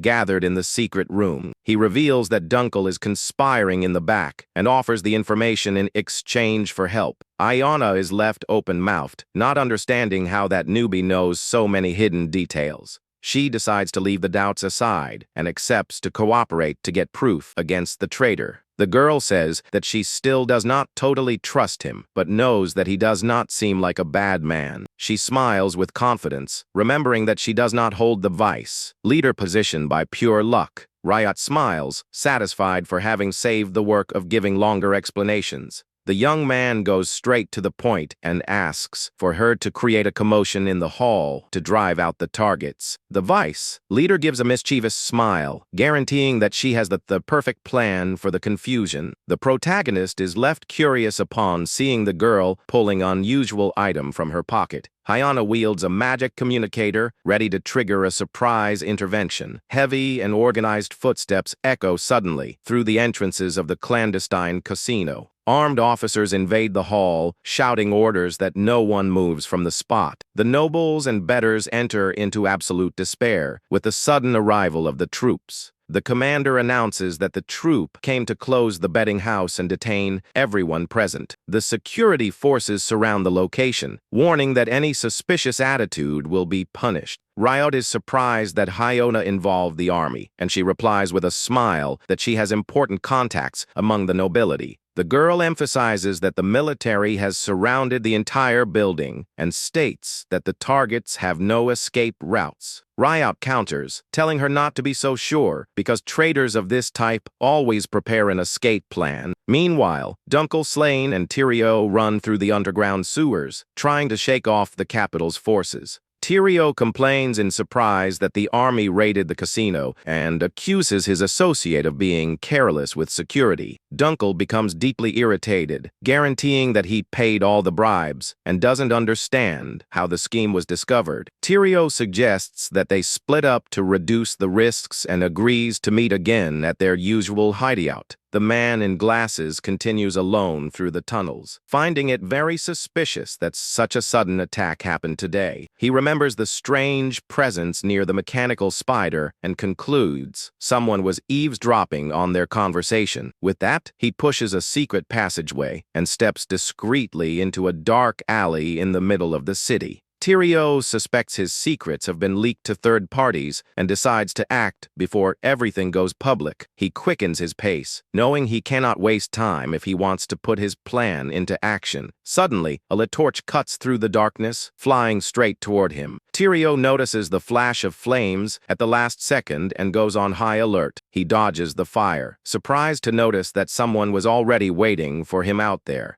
Ryot appears from above in the middle of the night, dealing a devastating blow to the hooded man. The protagonist lands firmly, while dust spreads across the alley floor. The impact of the kick hits Tyrio square and throws him violently against the wall. The vice captain grits his teeth, feeling the absurd weight of that unexpected attack. He is thrown far away and slides across the ground, trying to recover from the blow. Ryot walks slowly toward his opponent, emerging from the shadows calmly. Tyrio stands up, surprised to have been thrown so far by a single blow from a supposed common soldier. He realizes the young man is no ordinary guard and demands to know what he wants. Ryot gets straight to the point, demanding answers about the secret meeting he had with Dunkel Slain. Tyrio realizes right away that the young man in front of him is the spy who was snooping around the room. He draws his blade, mocking the question, and warns that he has no obligation to answer anything. The traitor lunges forward quickly, prepared to eliminate the witness instantly. He activates his special ability as dark energy begins to cover his body. Tyrio dives completely into the shadows, disappearing before Ryot's eyes. In the blink of an eye, the assassin reappears right behind the young man, ready to pierce him with his dagger. Ryot perceives the attack coming from within his own shadow and reacts in a fraction of a second. The protagonist blocks the blow, with precision using incandescent chains that light up the night. Tyrio is shocked to see his blade locked by the opponent's red chain. Ryot materializes the scarlet whip of lament, commenting with disdain that he was already expecting that trick. The man retreats into the shadows, complimenting the young man's reflexes, but showing no fear. He then conjures several magical daggers all around, preparing a lethal assault. The blades surround Ryot from all sides, advancing in sync to strike him. The protagonist spins his chains at high speed and deflects all the daggers without taking a single step. Tyrio widens his eyes, unable to believe the unbelievable speed of that defense. He realizes the young man used the whip at high speed, almost as a show of superiority. The assassin notes that basic tricks will not work against an opponent of this level. He concludes that this young man is accustomed to completely crushing his enemies. Tyrio gives a dark smile, realizing he will need to use his true abilities to win. He releases a dense magical aura, saying he hasn't had to fight all out in a long time. The man draws two glowing swords, revealing his true combat stance. Ryot observes the twin blades and immediately recognizes the opponent's true fighting style. Tyrio takes a violent step forward, ready to strike at maximum speed. He advances with fury, shouting that the young man will not leave that alley alive. Ryot faces the swift assault with a cold and focused gaze, not backing away even a millimeter. The swords collide against the protagonist's defense, creating a piercing boom throughout the street. Ryot notes that the reach of the opponent's attacks is much greater than it appears. Tyrio strikes non-stop, creating a storm of swift slashes with both swords. The traitor gets excited by the confrontation and shouts that the real fight starts now. Ryot blocks the blows, realizing the enemy has absurd physical strength while wielding two heavy blades. The protagonist thinks about tiring out his opponent little by little, but decides he needs to end the fight as soon as possible. Ryot then activates his magical creation, spreading iron pickets with sharp wires throughout the alley. Tyrio finds himself surrounded by the web of sharp, mana-infused wires and gets irritated by the sneaky trap. The young artisan knows that an experienced warrior would recognize the mortal danger of those wires with a single glance.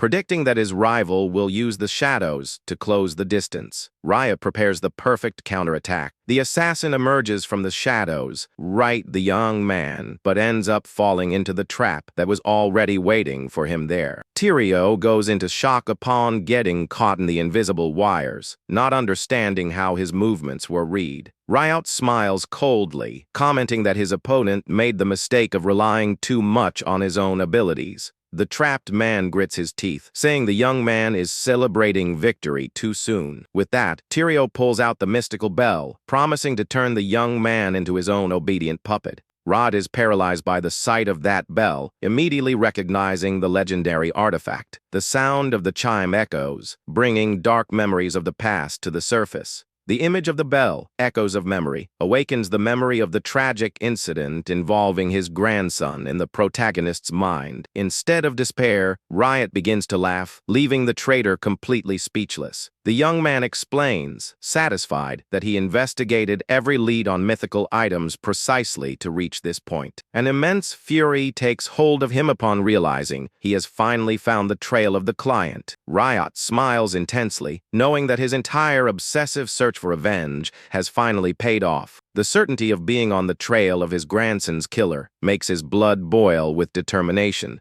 Tyrio finds the young man's confident attitude strange and mocks him, thinking he hasn't understood the gravity of the situation. The vice captain makes the bell glow, warning that his opponent's arrogance will be his downfall. A hypnotic wave of mana spreads through the air, trying to invade Ryot's mind. Tyrio arrogantly orders the young man to reveal the reason for his actions and his true goal. Ryot remains motion with a sarcastic look and warns that the mental trick had no effect at all. The traitor panics, unable to believe that the artifact's power was completely ignored. The protagonist calmly reveals that it doesn't work on him because he is the creator of that magical item. Ryot remembers when he was at Lit Brown's hideout, preparing tools before the infiltration. The merchant provided rare materials and asked him to make good use of every resource. Ryot accepted the items, planning a specific tool capable of nullifying mental mana interference. The goal was precisely to create the perfect defense against the brainwashing of the echoes of memory. The magical tool installed in Ryot's ear emits a frequency that cancels any mental manipulation. Back in the present, Tyrio gulps, not understanding how a mythical item could simply fail. The traitor retreats, frightened, admitting that this enemy exceeded every expectation. He throws himself to the ground and sinks back into the shadows, while Ryot watches the movement intently. The young man realizes that as soon as the man's body touches the darkness, he can slide through the shadows.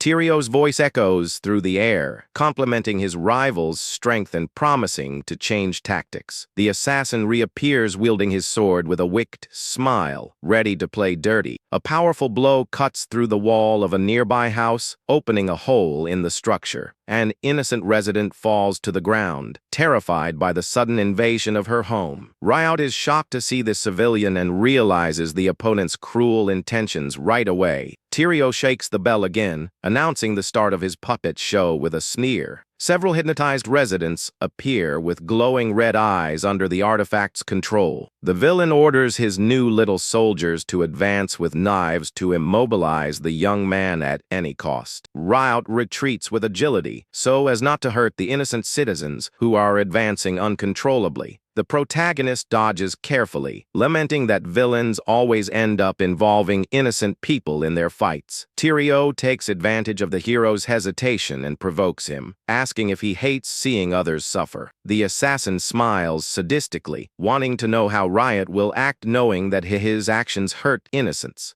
Tyrio takes advantage of the residents' presence and advances with everything, knowing the young man will hesitate. The villain leaps over the civilians, dealing a devastating blow, and warns that the young man won't be able to defend himself. Ryot realizes that if he dodges the attack, the blade will hit the innocents right behind him. With no other choice, the protagonist takes the brutal impact of the sword to protect the citizens. Tyrio forces the blade with a sadistic smile, believing he has finally managed to wound his opponent. The force of the blow throws Ryot violently, destroying the wooden structures around him. Tyrio thinks it strange not to have felt the blade cut real flesh, even though he hit the young man square on. Ryot emerges from the rebel without serious injuries, mocking that his artificial body is much more resistant than normal. The assassin finds that fascinating and orders his puppets to advance to test the limit of that resistance. The group of hypnotized residents runs uncontrollably toward the young man, wielding knives. Annoyed to see innocents being used as human shields, Ryot decides to put an end to that cowardice. He creates a bottle of magical perfume, releasing a mist that puts all the civilians to sleep instantly. Tyrio goes into shock upon seeing all his pawns collapsing to the ground, asleep in a matter of seconds. Ryot takes advantage of the opening and shoots forward at high speed, landing a precise blow on the villain's stomach. Then, the artisan uses his magical wires to bind the traitor with absurd speed. Tyrio is completely tied up, unable to move a single muscle in his body. The mystical bell is pulled away by the wires, and Ryot coldly warns that the puppet show is over. The young man takes control of the situation and states that now it is his turn to ask questions about the client. Ryot demands that the traitor reveal everything he knows about his true master and his hidden plans. The vice captain screams in pain while Ryot forces his mind to discover why they are gathering the mythical items. Completely defeated and without the strength to resist, Tyrio lowers his head, defeated. The man begins to confess, saying that the organization's true goal is to spread anarchy and chaos.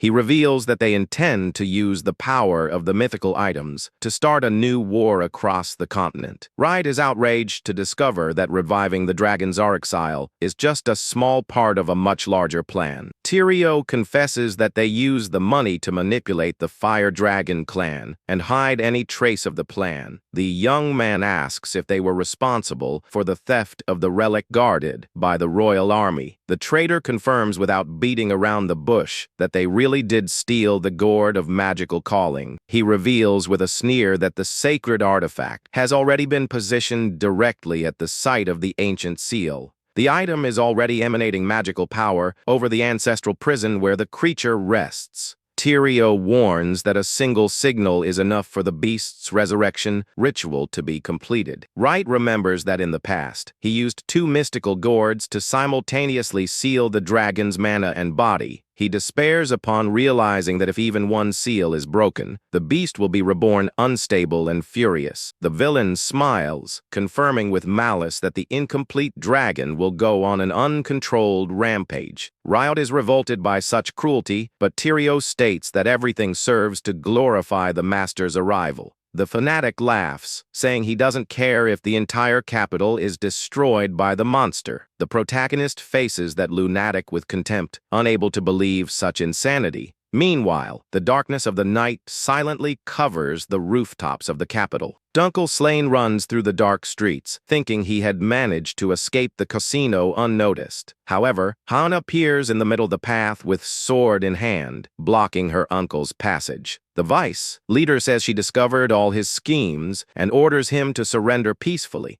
Dunkel mocks the girl, calling her knave for not understanding anything about how the world works. The veteran tries to justify his betrayal by saying that enriching himself is the only way to make the clan prosper. The nobleman assumes a sinister expression, warning his niece not to stand in his way. Dunkel presses a magical device hidden in his hand, triggering the signal from a distance. A colossal explosion of flames and rocks erupts in the distance, lighting up the night with a terrifying glow. Hyana is stunned upon feeling the magical signature and realizes that this is much more than a simple detonation. Dunkel laughs, warning that now she won't have time to worry about him as giant claws emerge from the ground. The ancestral beast awakens, wrapped in flames, ready to burn the entire royal capital. The evil dragon Zaraksail roars furiously, opening his flaming maw to the sky. Hyana is in absolute shock before the titanic monster while the traitor celebrates the tragedy. A gigantic magical blast cuts through the capital sky and explodes directly on the beast's face. Dunkel and Hyana are left open-mouthed, looking at the sky without understanding where so much power came from. Ryot materializes a colossal cannon capable of firing highly concentrated mana projectiles. The young man looks at the bound Tyrio, warning that the interrogation will have to wait a little.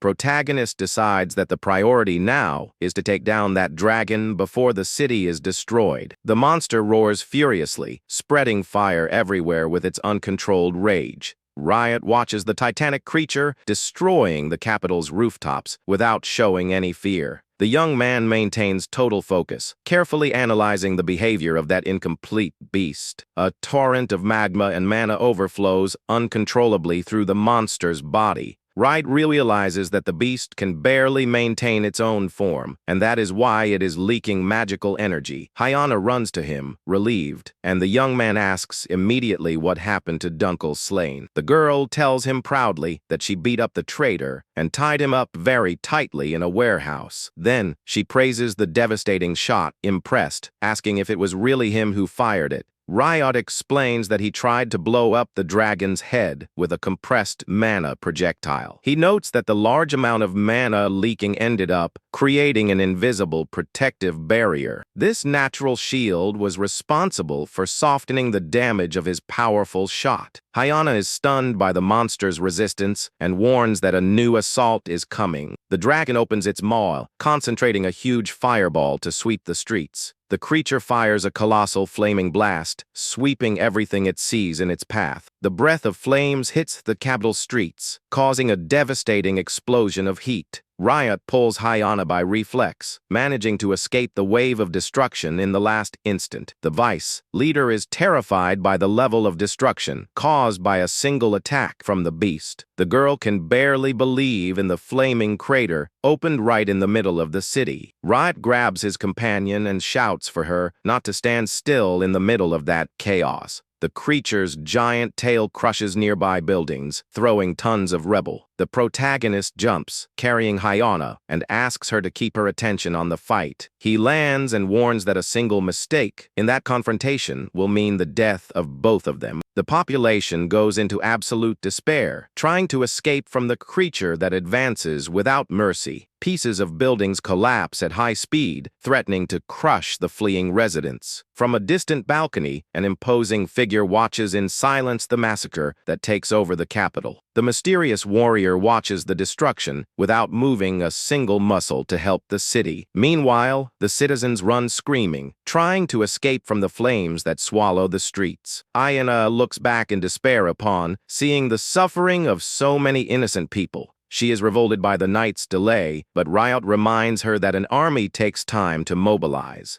The young man states firmly that they themselves will have to resolve that crisis alone. The girl is surprised and asks, incredulous, if the two of them are really going to face that giant monster. Ryot explains that the veterans were just puppets in that without knowing who to trust. One cannot wait for reinforcements. The young man looks into her eyes and says with total sincerity that the only person he trusts is her. Hyana is unsettled and deeply touched by the young artisan's words of trust. With that, a woman stumbles on the ground, trying to protect her young son from the approaching flames. The dragon prepares another shot, aiming directly at the direction of that helpless family. The mother hugs her child, sobbing, begging desperately for any divine help. Hyana shoots toward the danger at high speed, refusing to let innocents die. The swordswoman hits the burning rebel with her blade, generating incandescent sparks through the air. She releases all her power with a shout of determination, cutting the threat in half. With a spectacular flaming technique, the Vice leader destroys the debris and saves the mother and child. The young woman tells them both to run to a safe place while the mother thanks her, moved. Ryot watches the scene, satisfied to see his partner's determination and nobility of spirit. Hyana turns to him, decided, and accepts the plan, recognizing that they have no other choice but to fight. The girl wields her sword with an excited smile, announcing the start of the dragon hunt. Hyana asks what the plan is since normal attacks cannot scratch the creature, and Ryot replies confidently. The young man reminds her that she is the specialist in hunting dragons and should know better than anyone how to act. The swordswoman explains that she would normally start by cutting the wings and tail to take away the monster's mobility. She adds that she would attack the throat to stop the roars, but that magical barrier blocks any damage. Ryot reveals calmly that they will use the protective barrier itself against the dragon. The young artisan creates a special magical ring capable of expanding the user's mana capacity. He hands the item to Hyana, explaining that the artifact will elevate her powers to the absolute limit.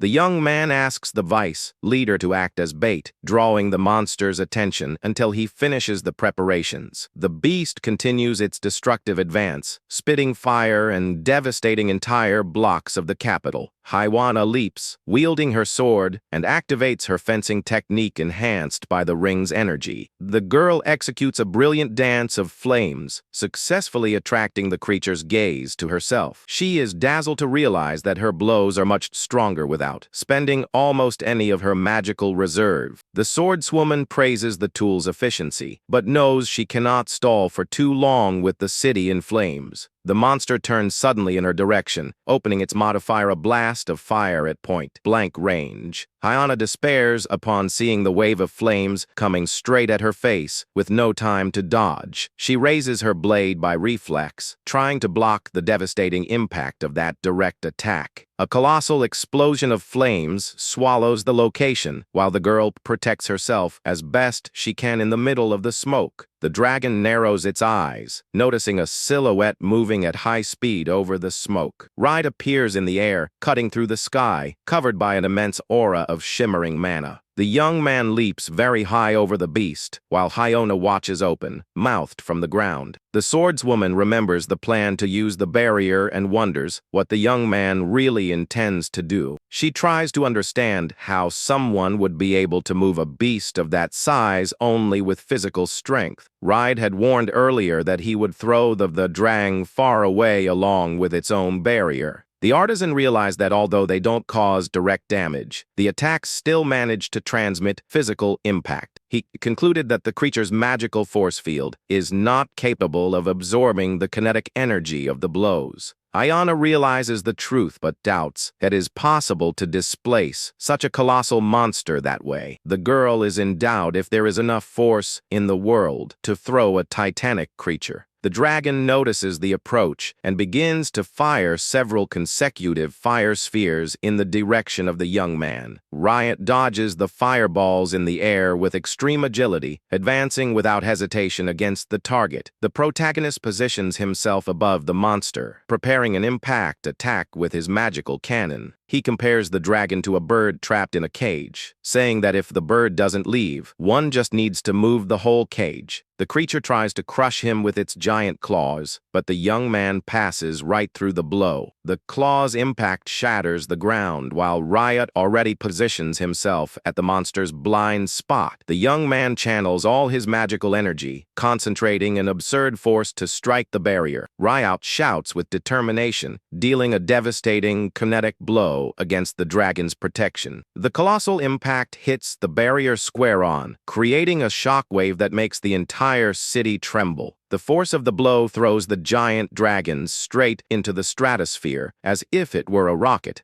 The creature tears through the night sky at high speed, disappearing beyond the clouds under everyone's astonished gaze. Hyana is left open, mouthed in the middle of the street, unable to believe the young man really managed to throw the monster into the sky. Ryot uses the magical cannon's propulsion to fly toward space after the thrown dragon. High in the sky, the young artisan activates his magical creation ability again to invoke another structure. He materializes a gigantic flying fortress, creating a magical arena in the middle of the clouds. The evil dragon and Zarexil collapses with violence onto the crystalline platform of the floating citadel. Ryot lands under the moonlight, warning the monster that that place will be its final stage. The protagonist releases the energy of his artificial reincarnation doll body, emanating an absurd power. The young man knows that this body possesses 10 times more mana than his peak and amplifies everything with the magical ring. He concentrates all this crushing power into a single point to obliterate the ancestral beast once and for all. However, a sudden crack cuts through the air, and electrical sparks explode violently along the protagonist's arm. Ryot looks at his damaged hand and realizes that his mana circuits ended up overloading with the excess power. He remembers that mana circuits work like blood vessels, conducting all the energy through the artificial body. The sudden increase of mana from the circular ring ended up being stronger than his circuits could handle. The human brain possesses natural limiters for safety, but that artificial body easily exceeds the limits with full power. Ryot realizes that the project of that doll body still has points that need improvements. An intense light shines in the sky, while the flying fortress stabilizes the combat arena in the heights.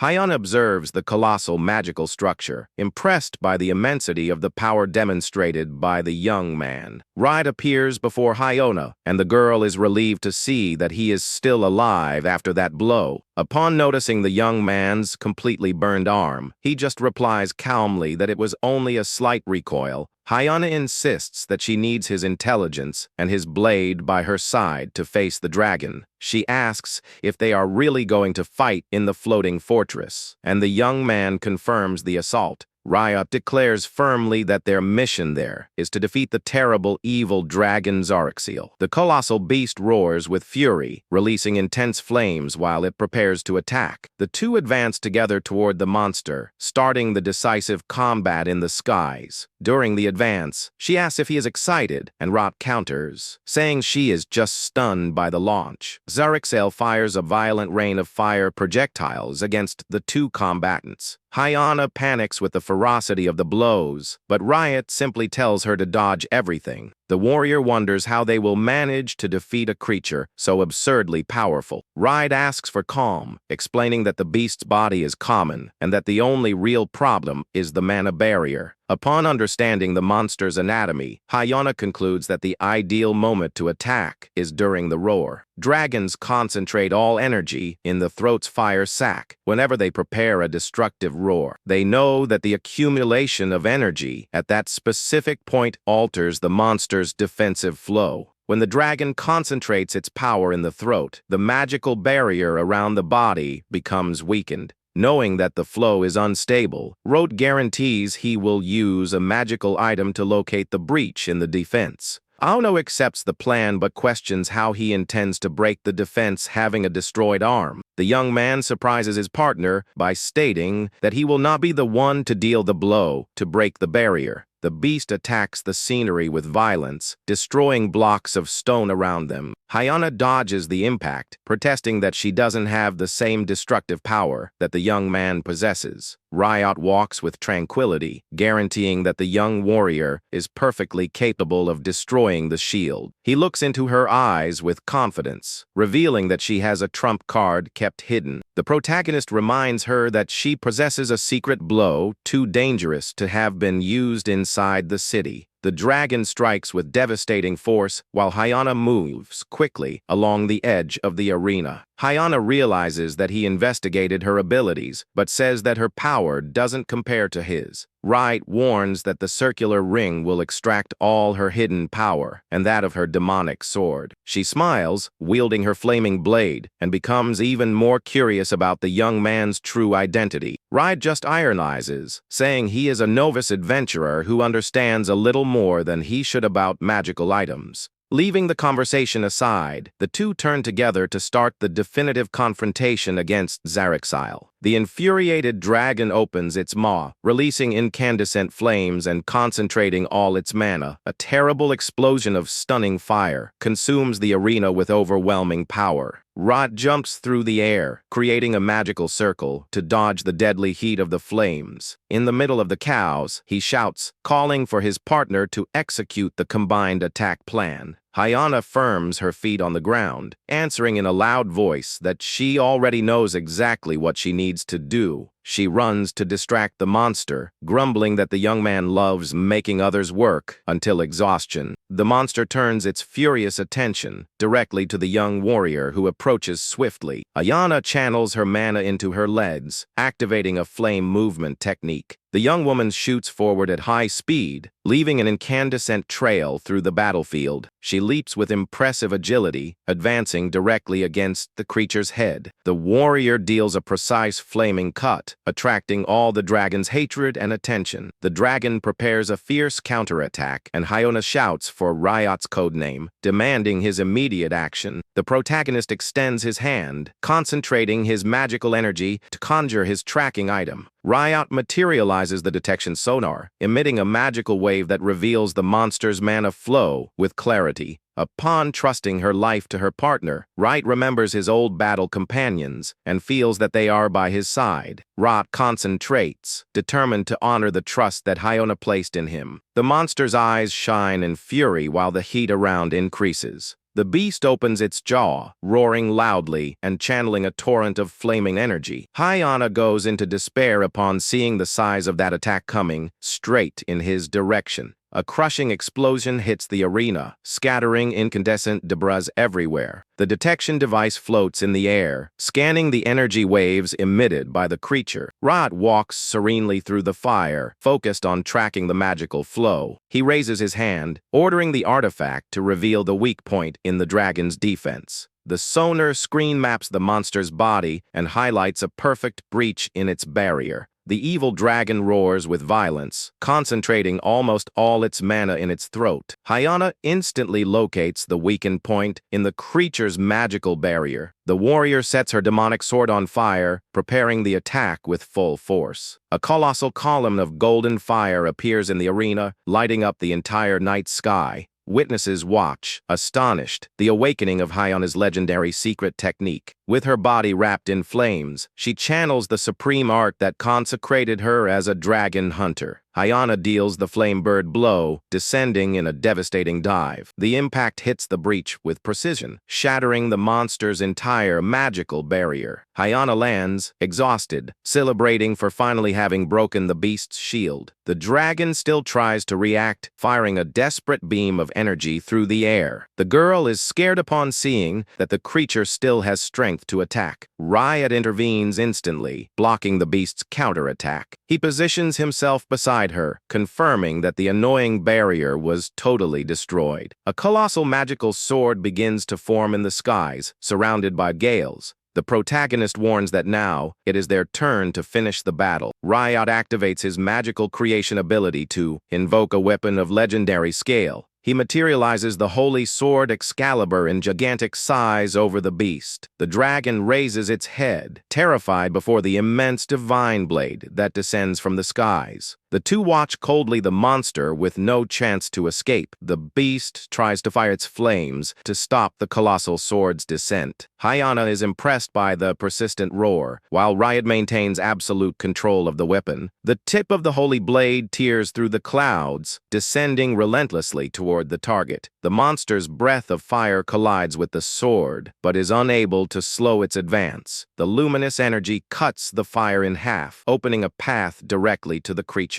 Ryot mocks the dragon, reminding it that amplified sword is much bigger than it. The young creator highlights that the beast lost both its wings and the impenetrable armor of the past. He concludes by saying that without the mana barrier, that monster is nothing more than simple lizard. The colossal holy blade impales the evil dragon with overwhelming force. The blade crosses the creature's body, destroying what remained of its vitality. Xerixiel lets out one last cry of agony while its form of flames falls apart. The colossal monster collapses completely defeated in the middle of a rain of sparks. Ryot and Hyona contemplate the definitive victory over the legendary ancestral dragon. The subjugation of the beast is completed with success on top of the floating citadel. Meanwhile, in the streets of the capital, the conspirators begin to tremble with terror. Dunkel Slain goes into total shock, unable to believe the dragon was defeated. He despairs upon seeing the duo return, and Hyona mocks the corrupt uncle's scandal. Ryot raises his hand, warning that he brought the irrefutable proof of the monster's defeat. The nobles and soldiers watch tensely, not understanding how he will prove that. Ryot activates the dimensional vault and materializes the gigantic severed head of Xerixiel. The conspirator nobleman stumbles backward, terrified by the proof before his eyes. A mysterious woman in heels appears, reminding the traitor that his plan has just collapsed. Hyona hands Dunkel over to the royal guards, ordering him to reflect on his crimes in a cold cell. She guarantees that all other corrupt members of the Veterans Association will have the same destiny. Dunkel Slain is left completely distraught with hatred upon seeing his plan for power ruined.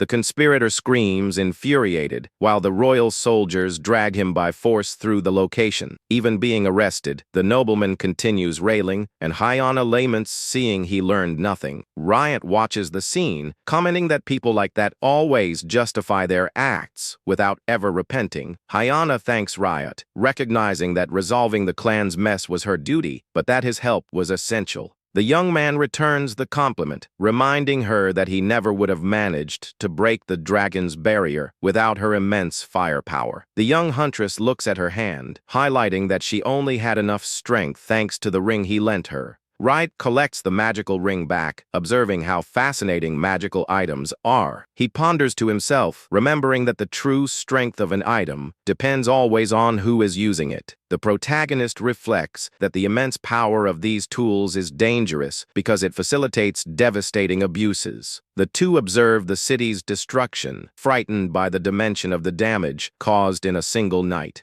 Upon seeing the wounded, Ryot realizes that many innocent lives were affected by the enemy's ambition. The young man reinforces his determination to recover all his stolen mythical items as fast as possible. Hyana changes the subject and asks what happened to the conspirator he was chasing before. Ryot looks at the capital streets, hesitating for a moment before answering about the escape. She is revolted to learn the man escaped, but Ryot asks for calm to explain the situation. He shows the magical wires cut on the pole, explaining he had captured the target before he disappeared. Hyana tries to soften it by saying the two were too busy facing the colossal dragon. Ryot disagrees seriously, having certainty that Tyrio would never manage to escape alone from that trap. He reminds her that the echoes of memory and the iron wires blocked any common attempt to escape. Analyzing the perfect cut on the wires, the young man concludes that someone very skilled used a sword to free him. Ryot suspects elite swordsmen like the commander of the knights, who possess power to cut his wires. Hyana suggests going together to provide the report to the royal army, but Ryot refuses the invitation. He decides to depart immediately on the hunt for the fugitive, wanting to reach the brain behind the entire plan. The young woman agrees that someone capable of using veteran nobles as expendable pawns must be extremely dangerous. Ryot asks that she take care of the report with the knights, and Hyana accepts promptly, placing herself at his disposal. With a radiant smile, she declares that he is already part of her official group of adventurers. Ryot is momentarily surprised by the warm words and the girl's genuine trust. A nostalgic sensation invades the young man's chest, remembering the same comfort he felt when fighting with his old friends. Feeling strengthened by that smile, Ryot thanks sincerely for the young woman's support. Hyana is left awkward with his smile and asks for the reason, while Ryot changes the subject with naturalness.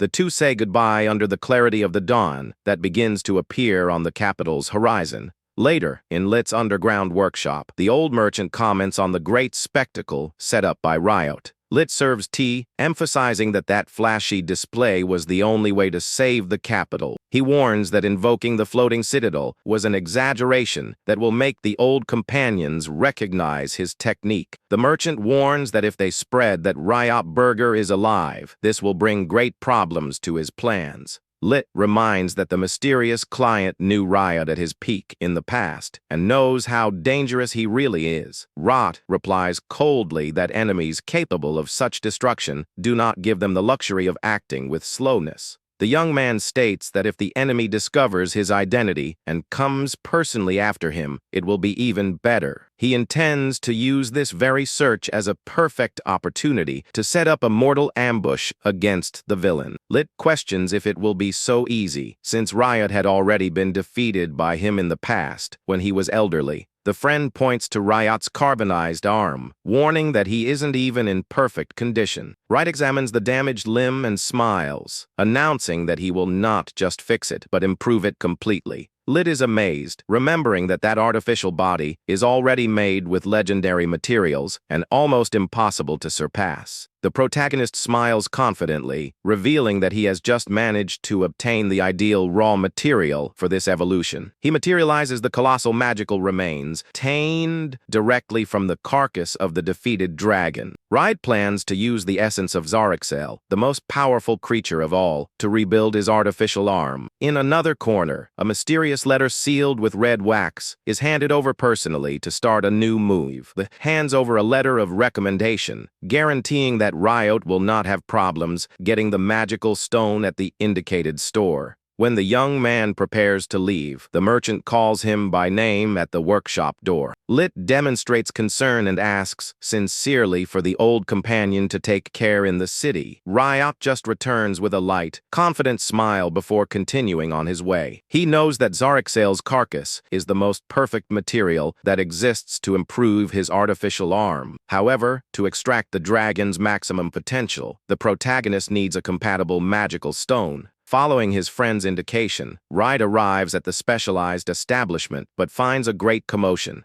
The shop owner hits the table, irritated, refusing categorically the request of a noisy young man. The young man insists, wanting to take a creature on loan while the merchant tells him to go away. Ryot approaches politely, asking for permission to interrupt the heated discussion. He presents the letter from the Brown Commercial Company, explaining he came to fetch the agreed order. The merchant checks the document and changes his stance, attending the protagonist immediately. The shopkeeper shows a cage, presenting the rare magical cat of the Elecno species. He explains that the creature spits out a magical stone per day and asks for its return after finding the ideal one. Ryot takes the cage, warning that he will take good care of the problematic feline during the process. Suddenly, the young troublemaker throws himself in their direction, trying to stop them from taking the creature. The protagonist turns with an indifferent look, asking what that fellow wants now. The young man rails, saying he had spotted that cat first before anyone. Ryot ignores the complaint completely while the owner of the place watches the scene. Worried, the boy insists on the rarity of the feline, but Ryot warns he made a reservation and will not change his plans. Desperate, the young man extends his hand, begging only to pet the animal at least once. Ryot realizes how much that unknown boy can be insistent and stubborn.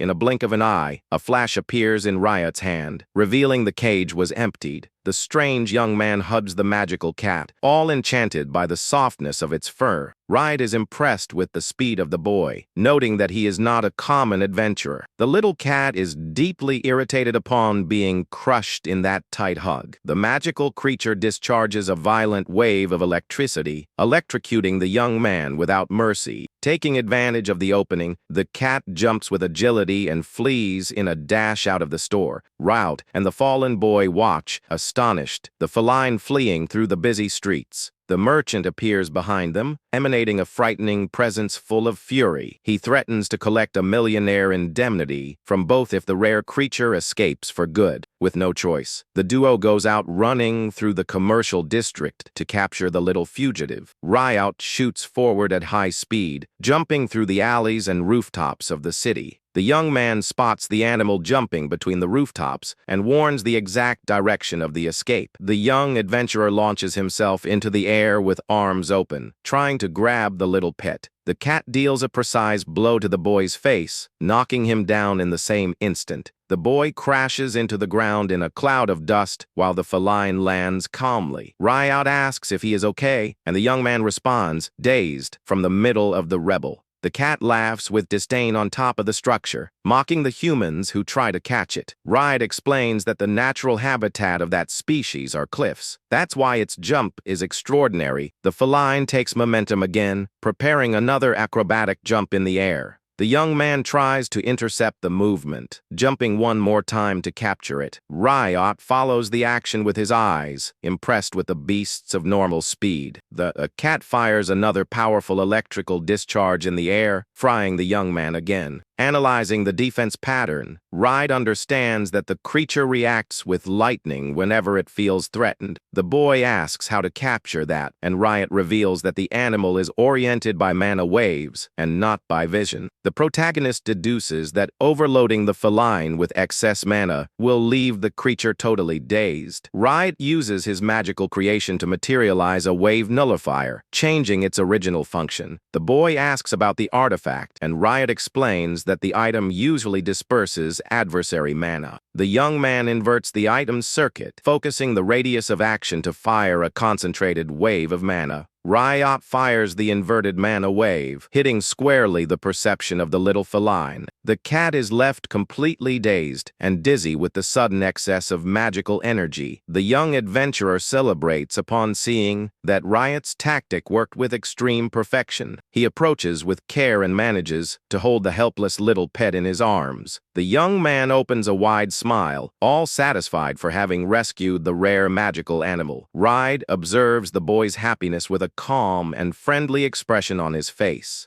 With the feline safe in the cage, the boy apologizes for having caused all that commotion. The protagonist reassures the young man, stating that everything ended well and without any injury. Curious, the young man praises Ryot's magical tool and asks where he bought something so incredible. Ryot changes the subject, saying it is a secret, and the boy laments not being able to discover the origin. The boy understands the secrecy of the rare item, and Ryot thanks him for the young man's consideration. The young adventurer decides to introduce himself, revealing that his name is Dan, and asks what the young man is called. Ryot replies, maintaining his codename of Ray to preserve his true identity. Dan approves the name and promises to pay for a meal the next time the two meet. The boy says goodbye, waving cheerfully while he follows his path down the street. Upon seeing him depart, Ryot reflects on the time he was isolated from the rest of the world. He notes how there are talented young people and thinks with sadness about how his grandson would be today if he were alive. The memory of the late Ray's warm smile arises in the protagonist's mind. Ryot's look darkens immediately upon being taken by a deep feeling of hatred. He swears to himself that he will never forgive the man responsible for stealing his grandson's future. The magical cat trembles inside the cage, feeling the cold bloodlust emanating from the young man. Determined to fulfill his revenge, Ryot promises to hunt the client until making him pay for everything. Meanwhile, at the knight's headquarters, Tyrio reports everything that happened during the attack in the capital. The commander, Sir Haste, listens to the report with an intimidating coldness. Suddenly, the leader draws his sword in a swift movement, scaring the traitor. Sir Hasty reprimands Tyrio, furious for the unauthorized use of a mythical item and for the shameful failure. Emanating a terrifying aura, the commander asks if his subordinate has lost the love for his own life. Tyrio goes into dread, begging desperately for mercy before the commander's blade. At that moment, the door opens scandalously, with Dan arriving cheerfully at the location. The young man mocks the commander's bad mood, asking him to stop staring at everyone with that ugly face. It is revealed then that Dan is the captain of the First Division of the Order of the Knights of Cyprus. The scene changes to an isolated mansion on a remote island during a night of full moon. Noise Hamon in disguise criticizes with disdain the mask used by the protagonist for the event. Ryot appears wearing elegant outfits and a mask to maintain his disguise at the location. He explains that the mask is an obligatory requirement to participate in the secret event. Several noble and influential figures circulate through the event using similar masks. On that distant island, a clandestine meeting happens, gathering people of the highest rank. The stage opens for the black auction, where obscure ambitions and illegal treasures are negotiated. Ryot plans to recover the stolen mythical item and unmask the client's true identity once and for all. The protagonist observes the imposing palace, focused on concluding his goals for that night. Days before, in the meeting with Noise, the woman had noted, surprised, that his arm was already recovered. Ryot confirmed with tranquility while he reviewed the mission's strategic reports. He revealed having fused Xaraxil's carcass with the magical stone, forging an arm even stronger. Upon testing the new member, the impact generated a colossal crater, much beyond what he himself expected. The young man kept this devastating power as a trump card and asked for details about the next target. Noise explained that almost all the Veterans Association was captured, remaining only one fugitive. She showed Melzenhildt's file, warning that the criminal managed to escape with an artifact. The trader intends to sell the Gourd of Magical Calling at the black auction to finance her escape. Ryot questions about the event, and Noise details that it is about an illegal market of goods and human lives. She concludes that their mission consists of capturing Melzen and recovering the stolen mythical gourd. Noise reveals that the auction's guest list brings an even more important information. She tells that the man faced by Ryot on that night will also be present at the event. The woman explains that it didn't take long to identify the subject's combat style in the confidential archives. It is Tyrio, the vice captain of the Knights of Cyprus, who intends to plunge the continent into war. Ryot remains thoughtful, not understanding why an official of the Knights' Order would seek to provoke a conflict. Noise warns with indifference, discovering the true intentions of the Knights is his task. Protagonist reflects that the military order already receives rivers of money in religious donations and does not seek profit. He deduces that the Knights could just ask for more offerings to the faithful if the goal were pure wealth. Ryot concludes that the only explanation for those heinous actions is that Tyrio follows direct orders from the client. While the young man thinks about retiring, a magical serpent emerges suddenly, blocking his path. Noise reprimands Ryot's impatience, warning that their conversation hadn't ended yet. She remembers the promise made about obtaining a mission that would elevate him directly to the guild's S rank. The woman announces that for this operation, he will have to work in a pair with another member of the organization. Ryot turns, rent surprised, recognizing immediately the young man who has just crossed the door. The young man greets Ryot with a mocking smile, introducing himself again as Gaia. Gaia reveals with pride that he already reached the S rank, occupying the 12th position of the organization. Ryot remembers when he met the boy during the Shadow Guild's violent admission test. He perceives that the boy matured by force and now emanates a terrifyingly heavy presence. Noise explains that to rise in rank, Ryot needs to conclude the mission alongside an S rank member. Besides finishing the work, the candidate needs to receive the formal recommendation from his evaluator. Gaia stares at Ryot up close, warning with malice that he will not grant the promotion if he isn't convinced. The evaluator demands that the protagonist show performance at the height of someone who wants to skip a level.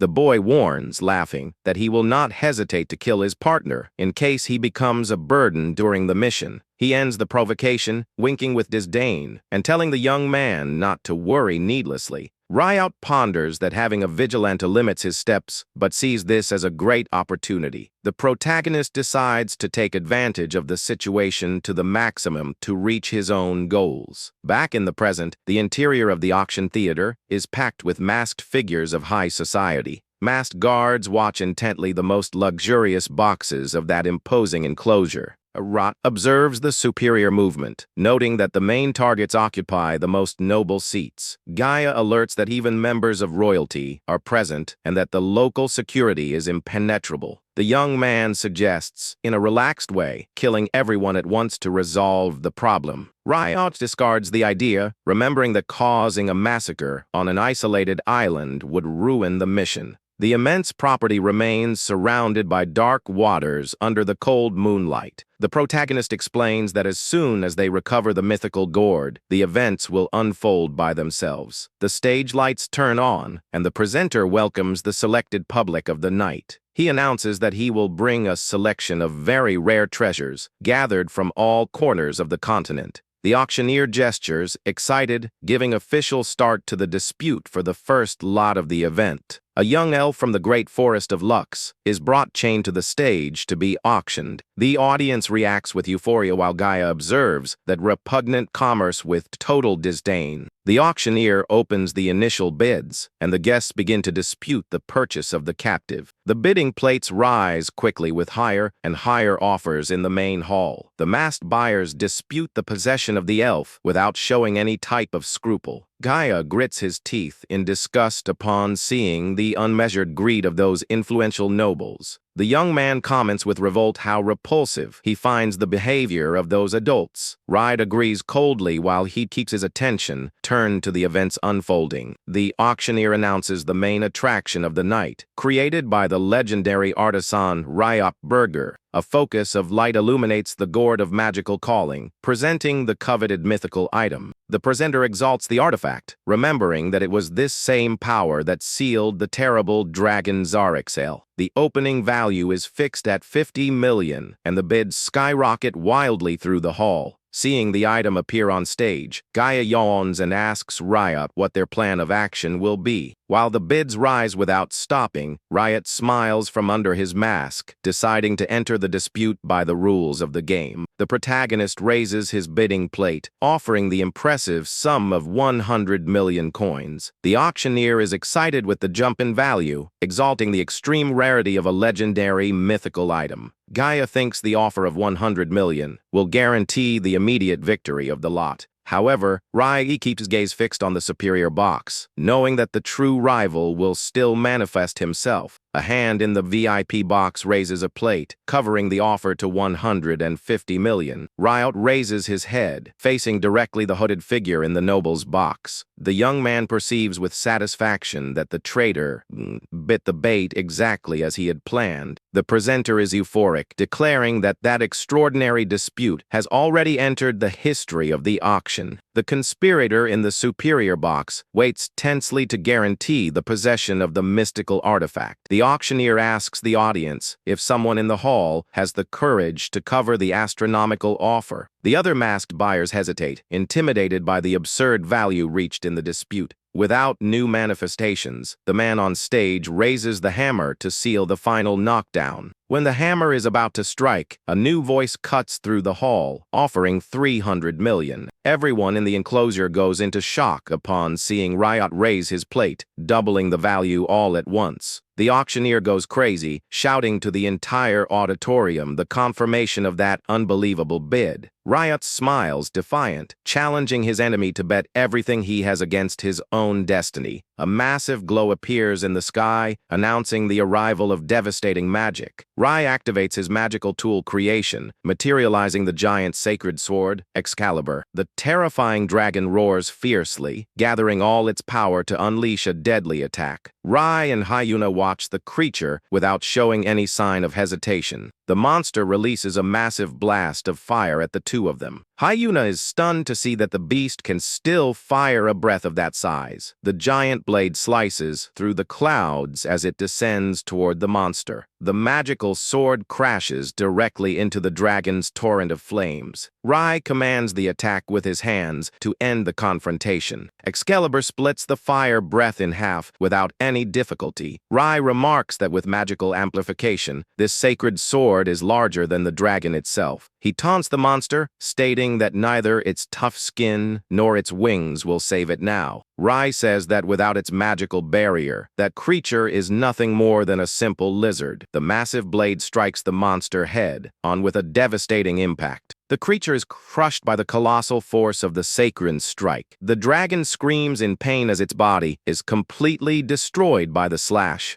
The beast succumbs to the flames, falling completely defeated on the battlefield. Ryot and Hyuna contemplate the end of the fearsome dragon, Zarixel. The monster's subjugation is finally complete under the night sky. The footsteps of the soldiers echo through the dark streets of the city. Dunkel Slain is in total shock to learn that the dragon has been defeated. The man refuses to believe that only the two of them could achieve such a feat. Ryot remains calm and states that he has irrefutable proof. Everyone present views the situation with enormous apprehension. Ryot uses his space-time repository to pull out the monster's enormous head. Dunkel is perplexed and speechless to see the creature's remains before him. Hyuna approaches, saying it is a shame that his plans have failed. She warns him that he will be taken by the Order Maintenance Unit to rot in prison. Hyuna reveals that he will join the other accomplices of the association who were conspiring in the shadows. Dunkel stares at the woman, overcome by despair and rage. The guards forcibly restrain the traitor while he tries to resist, screaming. He shouts, demanding to be let go, while Hyuna realizes he has learned nothing.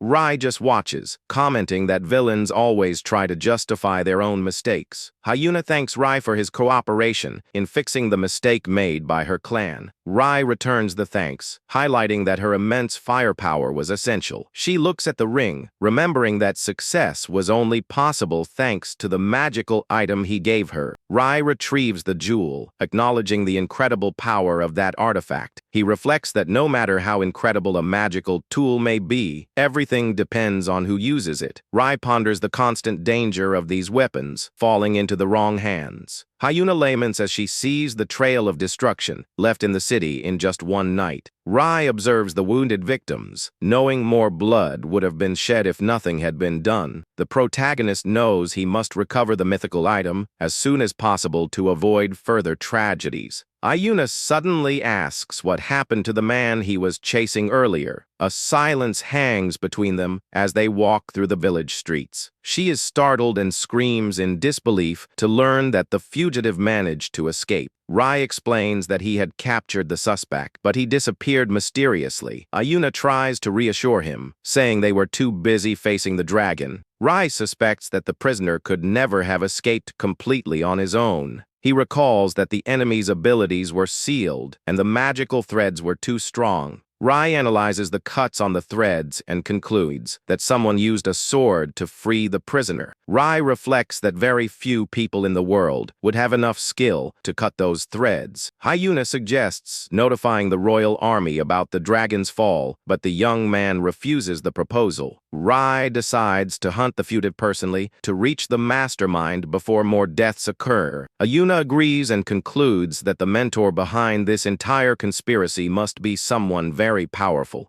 The protagonist asks her to deliver the report to the soldiers, and the girl accepts without hesitation. She smiles warmly, remembering that the two of them are now teammates. Rai remains silent while observing the excitement of his new partner. The young man recalls the feeling of safety and camaraderie he felt during the fight. Rai gives a sincere smile and thanks her for her support at that moment. The young woman is embarrassed and asks what he is laughing at, while the young man just brushes it off. Rai looks at the starry sky, feeling that things are finally changing. The scene then shifts to the underground workshop and Lito's hideout. Lito serves a cup of tea and comments that his friend drew too much attention in the recent battle. The protagonist explains that it was necessary to act to protect the capital from imminent destruction. Lito warns that his former companions from the mobile strike force might discover that he is still alive. The inventor asks if the case's client was someone from the past, and the young man confirms his suspicions. Rai states with seriousness that they cannot lose time when facing such a dangerous threat. The protagonist realizes that it will be very advantageous if the enemies try to make direct contact with him. The young man plans to use this approach by the adversaries as bait to set a trap. Little questions if the plan will work against an opponent who already defeated him in the past. The ally points with concern to the mechanical arm, which ended up quite damaged in the combat. Ray guarantees that he will not just repair the structure, but intends to upgrade it completely. Lito is surprised, as an upgrade of that level would require extremely rare materials. The protagonist smiles confidently when revealing that he has already obtained the perfect raw material for the job. Rai materializes the imposing remains of the defeated, terrifying monster before his friend. He enthusiastically confirms that he will use the parts of the dragon's arxile to reconstruct his limb. Lito hands the young man a sealed letter of recommendation to help him in the next stage. The friend explains that he has already arranged everything with a magical stone shop, and the young man thanks him for the favor. Rai places his hand on the door, prepared to depart toward his new destination. Lito asks with great caution for his companion to be careful of the dangers along the way. The protagonist says goodbye with a confident look before setting off on his journey. Rai thinks there is no better material than the dragon to replace and strengthen his lost arm. He knows he needs to find a fully compatible magical stone to extract the maximum power. The young man arrives at the establishment indicated by the trading company to search for the necessary item. Suddenly, someone knocks hard on the counter, drawing everyone's attention in the store. An aggressive young man argues with the owner, demanding to take a rare creature on loan. Ray approaches the counter, apologizing for the interruption in the middle of all that confusion. The young man hands over the letter of introduction, saying he was sent by the renowned Brown Company. The merchant analyzes the document and quickly recognizes the reason for the protagonist's visit. The seller brings out a cage, introducing the curious magical cat named Elakunoa. The shopkeeper explains that the little cat expels one magical stone per day and asks for its return after finding a good one. Rai holds the cage while hearing the warning that the small animal loves to get into mischief. The other customer advances abruptly, trying to stop the protagonist from taking the creature away. Rai stares at the guy with indifference, wanting to know what his problem is. The furious young man complains loudly, claiming he had seen the animal first. The merchant tries to contain the tense atmosphere, while Ray just ignores the boy's childish posture. The protagonist turns to leave, warning that he had a reservation and doesn't care about the whims of others. The spoiled young man begs, desperately, to at least be able to pet the little cat. Rai lets out an annoyed sigh upon seeing that the stranger insists on not accepting the situation. An unexpected magical light begins to emanate from the young man's palm, leaving him completely in shock. The young man grabs the magical kitten in his lap and begins to squeeze it, enchanted by its cuteness. Rai notices the absurd agility of the guy and realizes he is not an ordinary person. The magical creature does not like that squeeze at all and begins to get irritated. The little cat discharges a huge blast of electricity, hitting the boy square on. The small animal takes advantage of the distraction to bolt in flight across the floor. Rai watches the creature escape the shop, while the other young man remains fallen, dazed. The owner of the establishment appears, furious with a scary aura behind both of them. The merchant threatens to charge an absurd fortune in damages if the animal manages to escape. The frantic chase quickly extends through the busy streets of the city. Rai runs at high speed, trying to catch the little runaway creature. The young man spots the animal jumping with extreme ease over the structures. The purple-haired young man jumps with everything he has, attempting to capture the little pet in mid-air. The little creature lands a direct tail strike right on the pursuer's face. The boy crashes hard against the ground while the animal lands calmly. Rai approaches to see if his companion is okay, and the young man responds that he survived. The magical cat makes a provocative face, mocking the pair's failure. Rai explains that the species is very agile because it is used to living on steep cliffs. The animal starts running fast again to throw off its pursuers. The young man jumps again, trying to cut off the little pet's path. Rai is impressed by the creature's reflexes and unusual speed. The cat releases another powerful electrical discharge, electrocuting the boy without mercy. Rai understands that the animal always fires electricity when it senses any danger. All scorched, the young man asks how they will catch a critter that detects magical waves. The young man suggests causing a magical overload to knock the animal out once and for all. Rai decides to activate his magical tool creation to nullify the creature's waves. The boy is curious about the item, and Ray explains the basic functioning of the artifact. The protagonist adjusts the tool's range to invert the magical flow. A wave of energy hits the magical cat, making the little one lose its balance. The little pet is completely dizzy and disoriented by the effect of the spell. The young man celebrates excitedly upon seeing that the plan worked perfectly. The young man positions himself quickly and grabs the animal before it hits the floor. The boy hugs the pet, victorious and happy to have completed the capture. The creature is placed back in the cage, while the young man apologizes for the mess.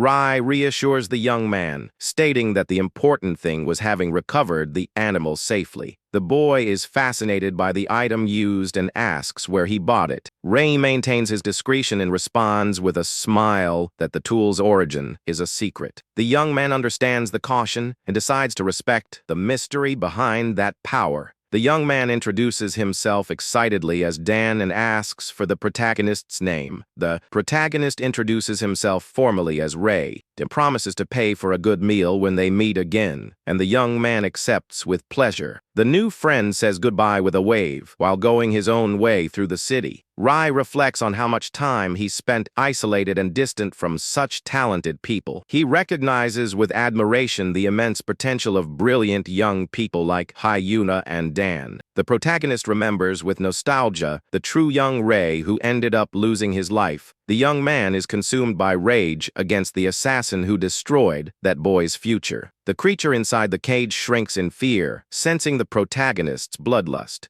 Rai swears to himself that he will find the culprit and have his absolute revenge. The scene changes to a refined hall where a subordinate finishes reporting the events. The mysterious leader receives the news with coldness and a ruthless countenance. The informant trembles in terror before the overwhelming and threatening presence of his superior. The commander reprimands the subordinate for having used a mythical item without permission and for having failed as well. The leader releases a terrifying aura, asking if the man does not value his own life. The traitor goes into total panic and begins to stutter desperately before the death threat. Dan bursts through the hall doors, announcing his arrival in a very scandalous way. The newcomer breaks the heavy atmosphere, mocking the commander's scary face. Dan smiles, showing his sharp teeth and asking everyone to relax a little. The story moves to an isolated island in the middle of the night under the light of the full moon. Using a feline mask, the partner complains, saying that this disguise is too ridiculous. Rai appears elegantly dressed in a formal suit and a half-mask covering his face. The protagonist explains that gala attire and masks are mandatory rules to enter the event. Important figures and influential nobles gather in that mansion for a great secret event. It is a clandestine auction where millionaire fortunes change hands in a few hours.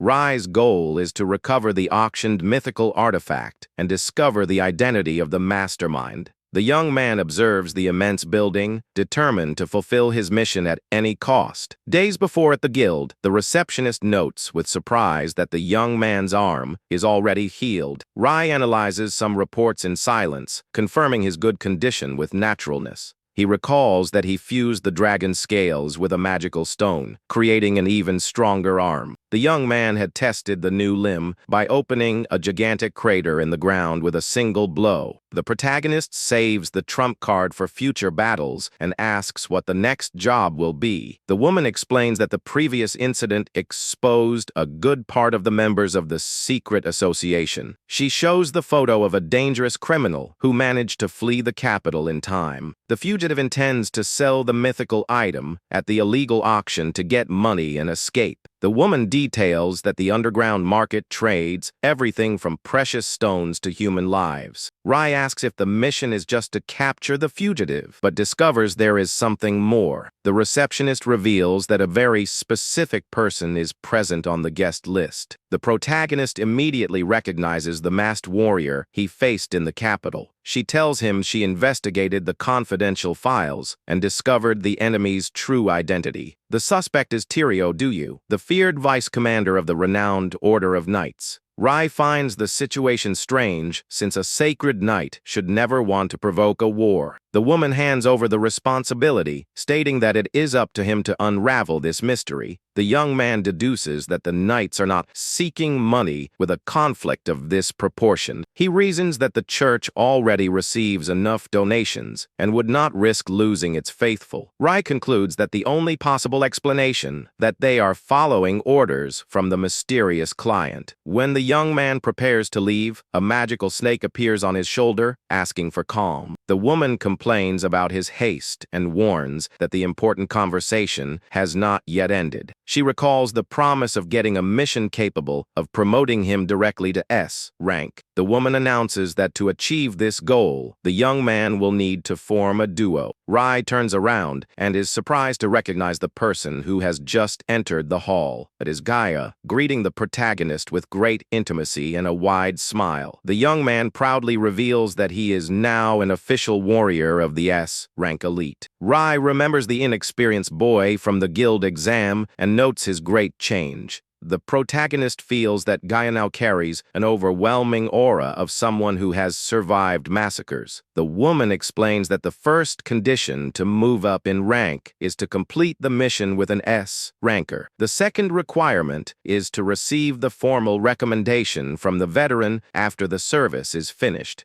Gaia approaches with a sadistic look, warning that he will not give the approval so easily. The veteran challenges the protagonist to prove he really has value to jump in rank. Gaia threatens with a smile, saying he will kill his partner if he makes any mistake. The young man winks provocatively, asking his big brother to stay very relaxed. Ray finds it annoying to have a babysitter by his side, but sees in this the perfect chance to find the mastermind. The protagonist decides to just use the new partner's strength to his advantage during the operation. The underground auction takes place in a huge hall filled with nobles and criminals from high society. Hooded and mysterious figures observe all the movement directly from the exclusive boxes. Ray notices that the main targets are positioned in the area reserved for guests of honor. The protagonist analyzes that royalty is present, and this makes security practically impenetrable. Gaia relaxes in the armchair and suggests, in a sadistic tone, massacring everyone at once. Rai warns that causing trouble on an isolated island will only ruin the Doe's plans. The castle stands imposing in the middle of the ocean, without leaving any easy escape route.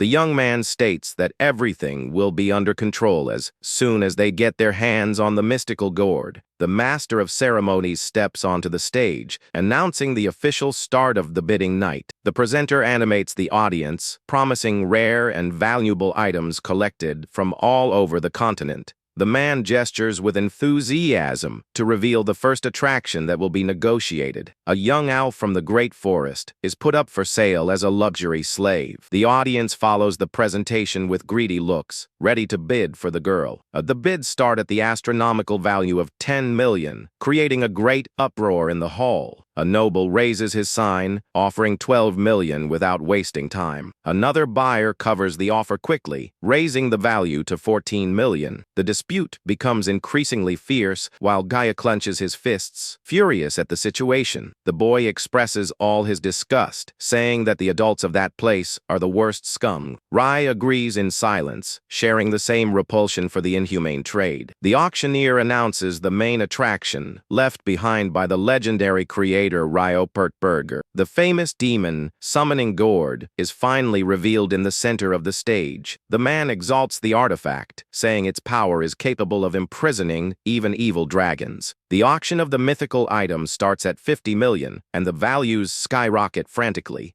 Gaia yawns with boredom and asks what the strategy will be while the bids reach 70 million. Ray gives a side smile and decides to make a direct and aggressive move. The protagonist raises his sign, offering the impressive amount of 100 million. The presenter is euphoric with the spectacular jump of the value to a new decimal place. The auctioneer asks if anyone will cover the offer, and the duo believes victory is guaranteed. Rai's partner widens his eyes upon noticing an unexpected movement on the upper floor. A mysterious man from the box raises his sign, covering the bid to 150 million. Rai stares at the buyer up there, confirming his suspicions about the enemy's presence. The young man smiles victoriously behind the mask upon noticing that the target took the bait successfully. The hall goes crazy with an offer so grand that it is rarely seen in that place. Everyone celebrates the historical moment while the hooded figure watches with coldness. The presenter opens his arms, questioning if anyone dares to surpass this absurd bid. The other millionaires begin to break out in a cold sweat, without the courage to compete against so much money. The master of ceremonies holds the gavel, ready to officialize the sale of the artifact. Before the final beat, a calm voice cuts the silence, offering 300 million. Rai raises his sign with total elegance, assuming absolute dominance of the entire event. The auctioneer goes into shock and screams, astonished before the largest bet ever made that night.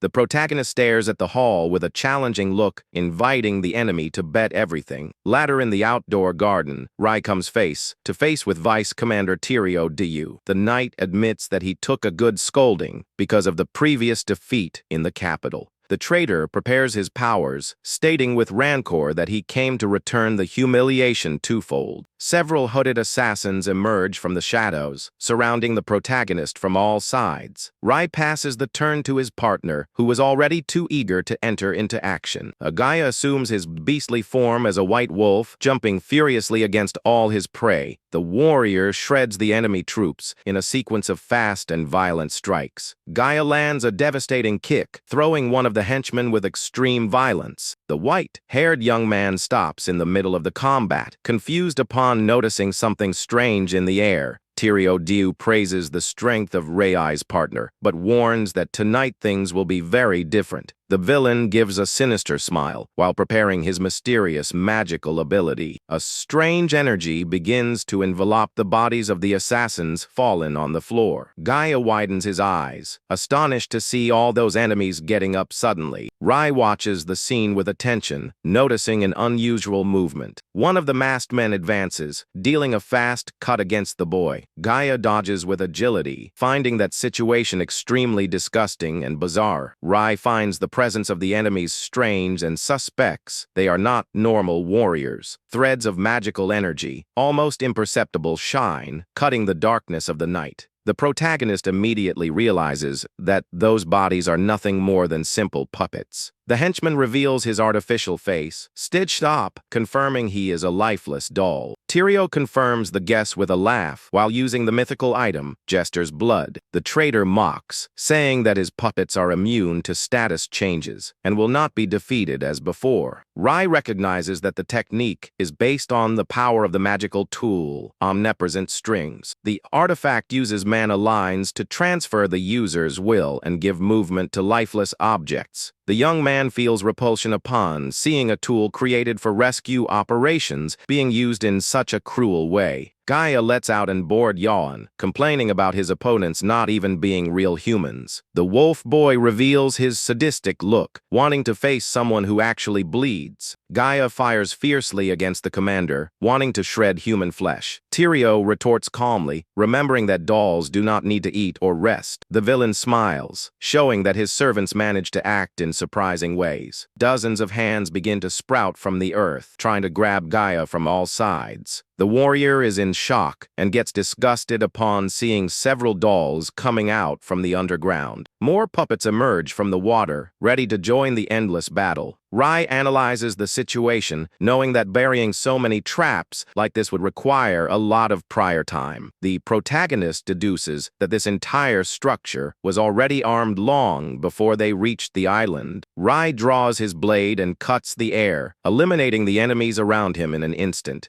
The young man finally concludes that the auction itself was nothing more than a great planned trap. One of the dolls immobilizes Gaia from behind while the boy complains, demanding to be let go. The warrior releases a violent blast of energy, shredding the puppet to pieces. Irritated by the clowning, Gaia calls Ryot an old man and tells him to prepare to die. The knight is indignant at the insult and shouts, saying he is only 30 years old. Gaia mocks, saying that 30 years is already old age, while jumping with everything to attack. The boy knocks the commander to the ground, laughing with enthusiasm in the middle of the combat. Ryot reacts on the ground and fires a flash of magical power against the adversary. The attack hits the warrior with full force, generating an intense explosion of energy. Rai watches the combat and understands the origin of the incredible healing demonstrated by the partner in the exam. Gaia activates his special ability of super beastification, releasing all his inner power. The technique elevates his senses far beyond human limits and grants an impressive regeneration. Even receiving a devastating blow and bleeding, Gaia does not retreat before the enemy. Rai concludes that the boy can completely restore his body as long as his heart remains intact. Gaia's wound closes in an instant while he lets out a beastly and threatening laugh.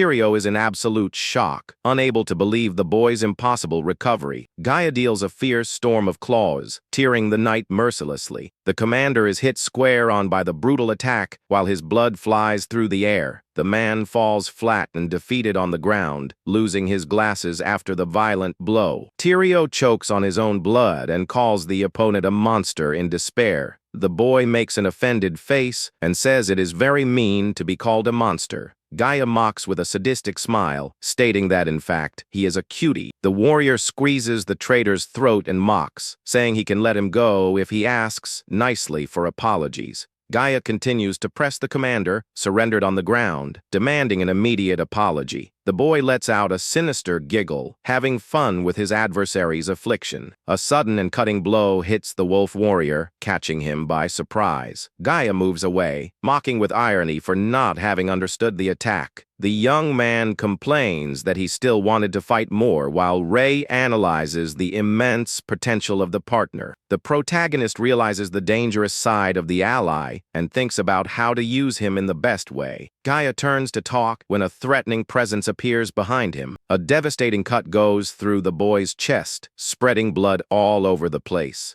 Gaia is stunned by the speed of the blow, while Ray watches the attack in shock. A hooded warrior wielding swords appears imposing in the middle of the water. The newcomer steps on the commander's body, asking in a mocking tone if he has already died. The invader reveals his face, mocking the pathetic weakness of the defeated leader. The young warrior continues to trample the enemy with total disdain. Dan smiles with malice, stating that the man was too weak for that confrontation. Rai comes face to face with the new opponent, while Gaia remains fallen on the ground. The protagonist remembers immediately the friendly encounter he had earlier in the city. The young man recognizes with astonishment that that fast assassin is actually Dan. Dan also recognizes the protagonist and asks, surprised, what he is doing in that place. The young man looks at Gaia Fallen and questions if Rai is a friend of the wolf warrior. Dan warns with a bloodthirsty look that he will have to fight if they are allies. Rai remains calm, confirming his suspicions about Dan's involvement with the Order of Knights.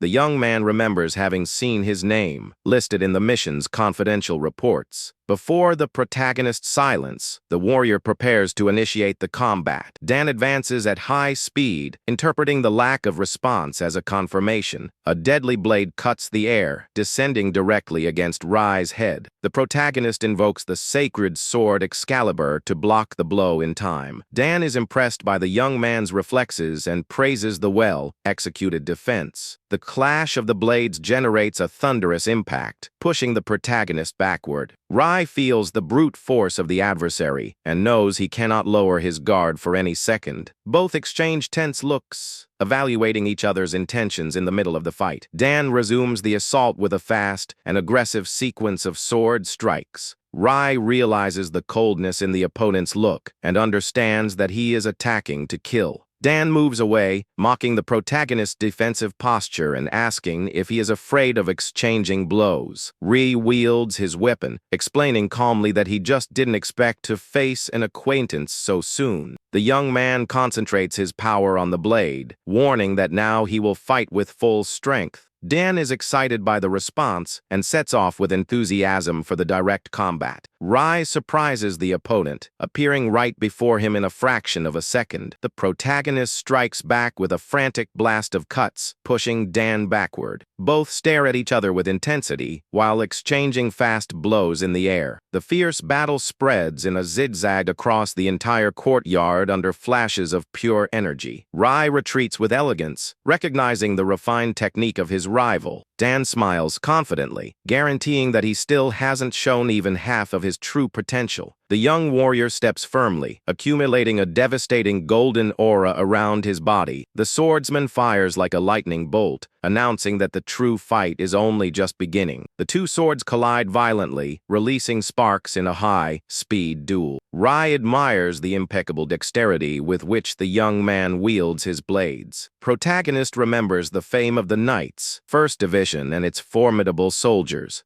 He reflects that with this level, Dan would stand out even in the legendary elite unit of the past. Rai recognizes that in his old state, he would have been eliminated in the first instant of this combat. But now, carrying new powers, the young man blocks the attack with total determination. Rai surprises the adversary by holding the sharp blade directly with his bare hand. Dan goes into shock to see his blow being blocked in that unbelievable way. The protagonist warns with firmness that that type of attack no longer works against him. Rai deals an overwhelming counter attack with his strengthened mechanical arm. The impact throws the warrior with extreme violence across the castle courtyard. Dan gets up from the floor, groaning in pain after the destructive blow he received. The young man smiles excitedly, remembering that he hadn't flown that far since his duel with the legendary sword master. The warrior begins to concentrate a powerful electrical charge throughout his body. Dan releases a storm of lightning around him, stating that it will be insane to defeat the protagonist. Rai observes the absurd accumulation of thunder, maintaining total focus on the battle. The swordsman activates his special technique, advancing fast like a cutting lightning bolt. Dan moves at high speed, trying to deal a fatal blow from the back. Rai reacts in the last second, blocking the lightning assault with his sacred sword. The electrical shock collides with the blade, illuminating the night with brilliant sparks.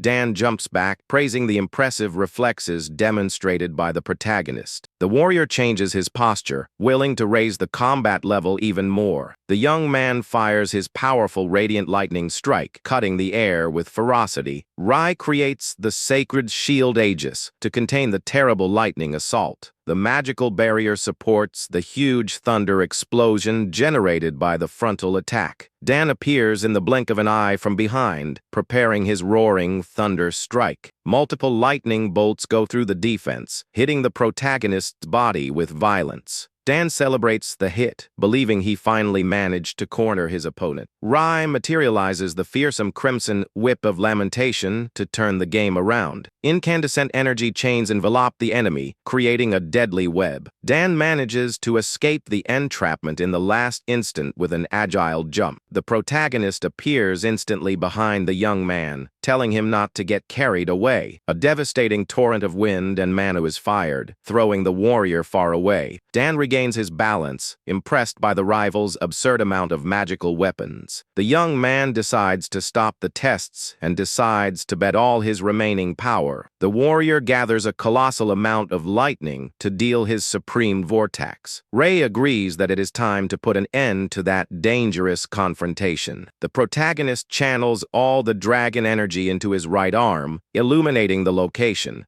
The young man activates the true magical tool Cliff Oath, stating that Dan is not his goal. Rai commands the overwhelming power of darkness to swallow the adversary's attack. The two titanic forces collide in the center of the courtyard, generating a colossal shock. The dragon's black flames devour the lightning bolts in a spiral of pure destruction. A blinding flash illuminates the entire castle, announcing the outcome of the duel. Waves of energy cut the atmosphere, while the protagonist's power overcomes the rival. A gigantic column of flames and smoke rises toward the island skies. The dust begins to settle, revealing Ray standing with his smoking dragon arm. The young man clenches his fist, feeling the destructive force and the bloodlust of that weapon. The Black Thunder's forbidden technique completely consumed the enemy's blow. The memory of the devastating impact of the counter attack echoes through the young man's mind. The final clash sealed the protagonist's overwhelming victory against the feared swordsman. Dan lies completely exhausted and defeated on the rebel of the staircase. The young man coughs up blood, realizing that that power came from the magical cat's stone. Righty activates the arm's magical flow while the reddish light dissipates. Protagonist reflects that the technique spends a lot of mana, but it was necessary to survive. The young man approaches and is relieved to find that the rival is still breathing. When Ray prepares to discover the truth, a gigantic golden glow erupts behind him. A golden light appears from above, calling Ray's attention in the middle of the rubble.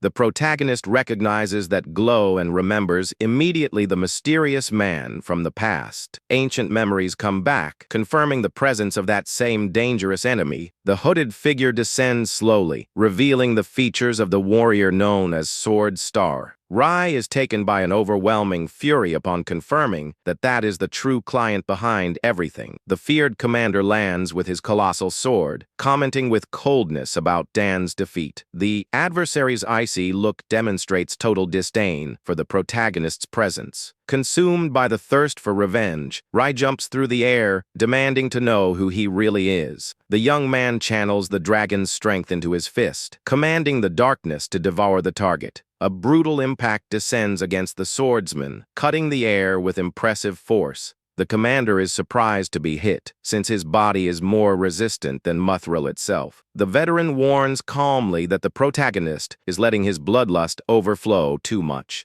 With a fast movement, the swordsman fires an overwhelming counter-attack that hits the young man square on. Rai is thrown backward, feeling the weight of the damage, even having activated his barrier in time. The young man realizes with concern that the enemy is on a totally different level of strength. The overwhelming presence of the leader of the knights surpasses any adversary he has ever faced. The commander swings his giant sword with unbelievable speed and lightness. A devastating shockwave explodes in the courtyard, destroying everything it finds ahead. Feeling the man aware, the protagonist knows he will lose if he insists on a direct dispute of power. Rai decides to change tactics immediately to try to balance the fight. The young man creates the tongue, cutting magical dagger, whose special ability prevents wounds from healing. The young man's plan is to shorten the distance to nullify the wide blows of the rival's giant sword. Rai sets off for hand-to-hand combat, betting everything on his martial arts and agility. The commander is caught by surprise with a sudden assault of short blades. The protagonist deals a fast attack with total determination to hit the target. A frantic sequence of crimson cuts hits the powerful swordsman's guard. An injury opens on the enemy's face, spreading drops of blood through the air. The warrior realizes immediately that the young man's magical weapon prevents the cut from stopping bleeding. The protagonist's combat posture makes the swordsman remember an old rival from the past. Even injured, the leader of the knights maintains his calm to execute a brilliant counter-attack. The man throws his huge blade upward, leaving the protagonist confused for a second. Disarmed, the warrior deals a devastating palm strike directly into Rai's chest.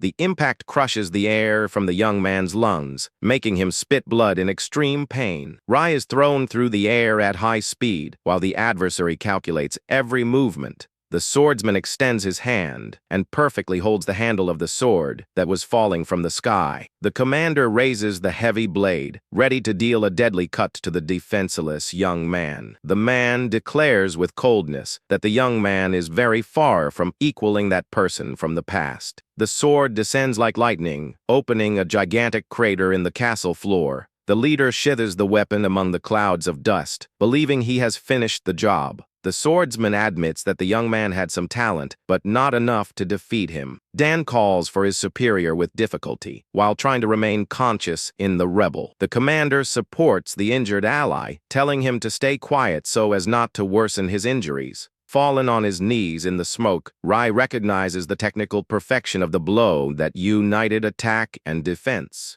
The young man admits that the enemy possesses an absurd and unusual battle experience. Seeing the two of them moving away, the protagonist knows his chances of victory are minimal. Even very badly hurt, the young man refuses to let the mastermind escape before his eyes. Rai remembers suddenly another crucial detail of this entire operation. The young man realizes that he still has not recovered the mythical magic, summoning gourd. A black and dense energy begins to envelop the protagonist's body for one last blow. Rai concentrates all his remaining power to release a legendary sword technique. The supreme swordsman assumes his posture, preparing the devastating star explosion technique. A colossal beam of sacred light is fired, ripping through the castle structure to the heavens. The titanic power of the cut divides the air, generating an overwhelming shockwave. A huge explosion of white energy consumes the entire island in a fraction of a second. The commander contemplates the destruction with total serenity while the smoke dissipates. The attack split the land in half, making the fortress sink completely in the ocean. The man recovers the legendary magical gourd, warning that no one will stand in his way. The warrior carries his injured ally with the promise to eliminate any obstacle. A shooting star of pure mana crosses the night sky, marking the departure of the knights. Rai sinks into the dark depths of the ocean, struggling to remain conscious.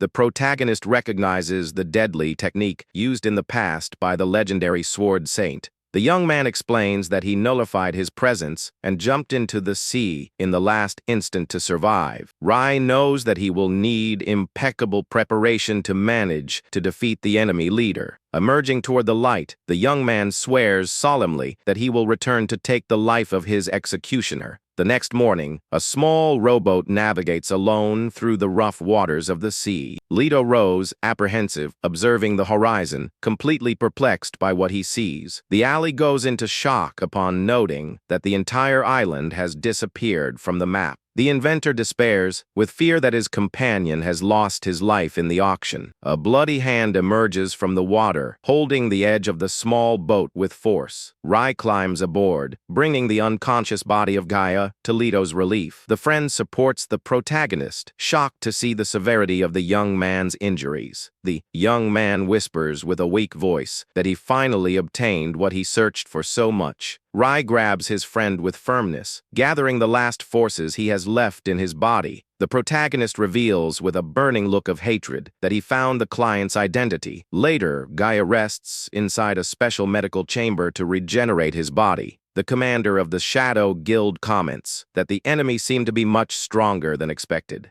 Rai admits that he wouldn't win even with maximum strength, and the woman jokes, asking if he is whimpering. The young man retorts, saying it is just a tactical analysis to ensure the assassination in the next encounter. The woman asks with curiosity if he finally discovered who was responsible for his death in the past. Rai clenches his fist, confirming with conviction the answer he searched for so much. The culprit is none other than Haste, the maximum leader of the Knights and the acclaimed symbol of peace. The protagonist reveals that the subordinates Dan and Tyrio were acting directly under his orders. The young man reflects that the Knights seemed not to share all the conspiracy information. The woman ponders that the people will be horrified to know that the Sacred Order of Knights is planning a war. The receptionist laughs sarcastically, saying that they are even more rotten than the underworld itself. Rai asks for the army to protect the population because the confrontation from now on will be relentless. The woman watches the young man walk to the exit, noticing his unwavering determination. The protagonist moves on, aware that his true target is finally within his reach.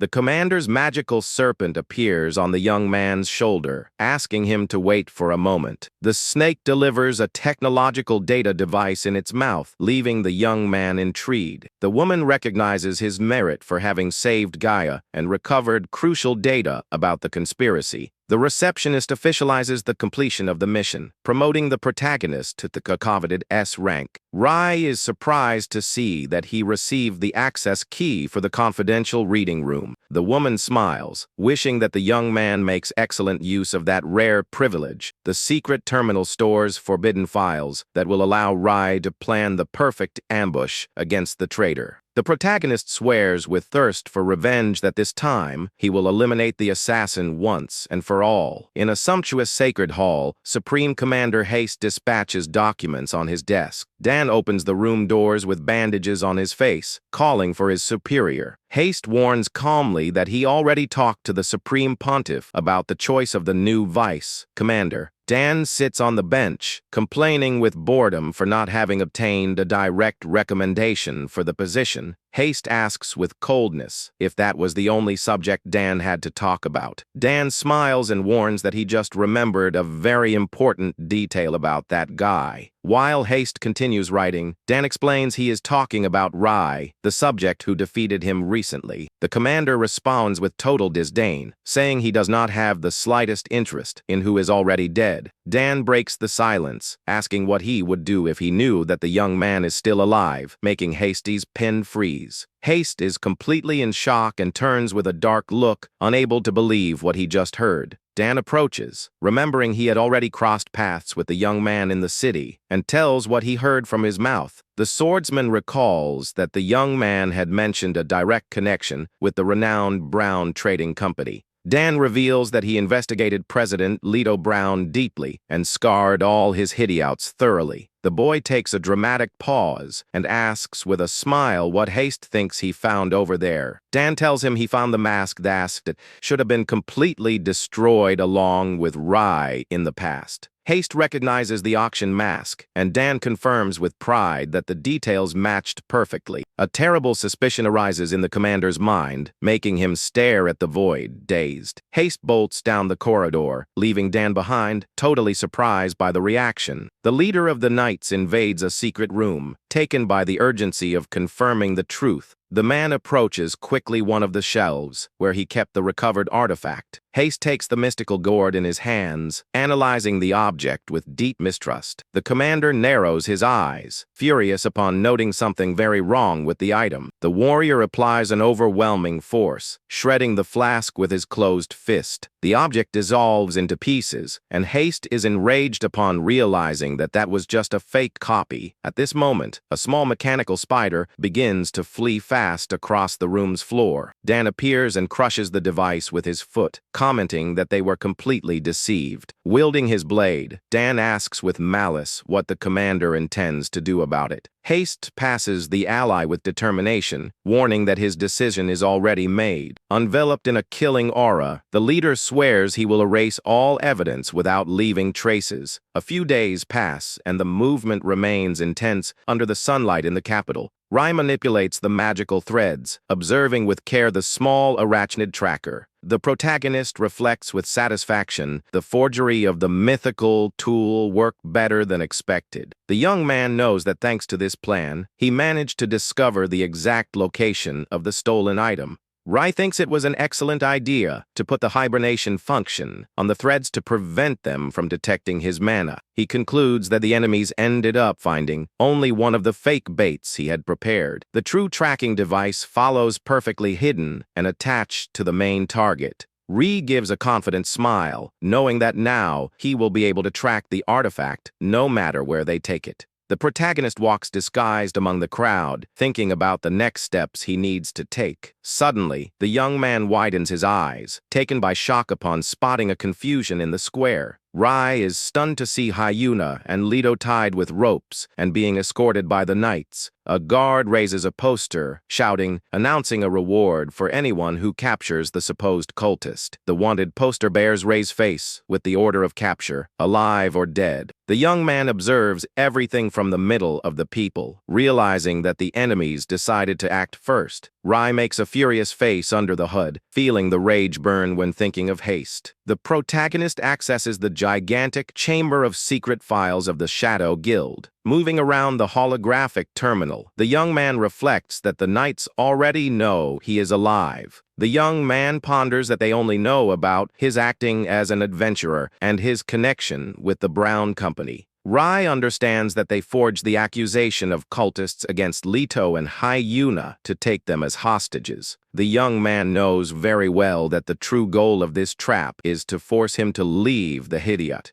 Rai focuses on the computer logs and finally finds the confidential data he was looking for. The screen opens, revealing the complete report on the leader of the Knights' history. It is the detailed dossier about the legendary sword Saint Haste. With a dark look, Ray promises to unravel every secret and ability of his greatest enemy. The files reveal that 25 years ago the kingdom suffered an overwhelming defeat against the Auckland Empire. Still a child, the little Haste cries desperately over his mother's lifeless body in the middle of the rebel. An enemy soldier approaches, kicking the boy fallen to get him out of the way without any mercy. The invader draws his blade, threatening to take the life of that defenseless child right there. Heard on the ground, Haste stares at the aggressor with a look burning in pure hatred and disdain. The soldier retreats, scared by the sinister and scary intensity of that look. The man shouts, furious, while his partner asks for calm with fear of attracting enemy troops. Blinded by rage, the warrior tells the companion to shut his mouth, stating that the cowards already fled. The soldier grabs a piece of burning wood, indignant to see the child act as if he were the only victim. Screaming, the man pours out all the pain for the losses that kingdom caused to his own family. Taken by madness, the soldier laments that his son would still be alive if that kingdom did not exist. The other soldier is perplexed to see the companion completely lose his sanity before that child. With heavy breathing, the invader swears to take the boy's life without showing any remorse. The little Haste tries to retreat across the floor, taken by despair before the imminent death. The aggressor raises the incandescent torch, decided to eliminate even the last inhabitant of that place. Screaming like a madman, the man deals the burning blow against the defenseless boy. The living ember hits the child's face, burning deeply the region of his eye. The soldier laughs hysterically, celebrating the suffering caused to the boy. Haste faints on the floor covered in blood, while the torch smokes at his side. The invader continues laughing uncontrollably, thinking that all that was little. Suddenly, a blue light cut slashes through the darkness, decapitating the man in the same instant. The other guard is in shock to see the legendary warrior appear imposing behind the fallen body. Ryot Belger warns with serenity that torturing defenseless innocents was never a true revenge. The Imperial soldier stammers, terrified to recognize the overwhelming presence before him. Ryot executes a clean and fulminating attack, eliminating the last invader without giving a chance of reaction. The hero sheathes his sword, confirming that all enemy soldiers in the village were defeated. Hearing the groans of pain of the fallen child, the warrior runs immediately to help him. Ryot welcomes the little Haste in his arms, asking for sincere apologies for having arrived too late. The hero delivers a high-level healing potion to relieve the suffering of that injured boy. Ryot examines with concern the deep cut on the child's eye, promising that everything will be okay. The kingdom's cavalry finally arrives at the location, calling for the renowned hero in the ruins. The soldiers assume control of the area and ask Ryot to lead the advance of the front line. The warrior delivers the boy with care, asking for immediate medical attention to save his vision. The knight holds the reins, ready to transport the boy to the camp in safety. The soldier tries to comfort the little Haste, saying for him to hold firm during the trip. Even debilitated, the boy asks, fascinated, who was that man who had just saved his life. The knight points to the bright figure who fires fast back to the battle. The soldier reveals with enormous pride that that warrior was none other than the supreme hero of the kingdom. The records show that Haste was adopted by nobles, entered the order at 13, and accumulated glories. At 25, he was personally chosen to become the youngest sword saint in history. Rai continues scoring the data and opens an exclusive interview recorded the previous year. The interviewer exalts Haste for maintaining the title of strongest and being the greatest symbol of justice of the kingdom.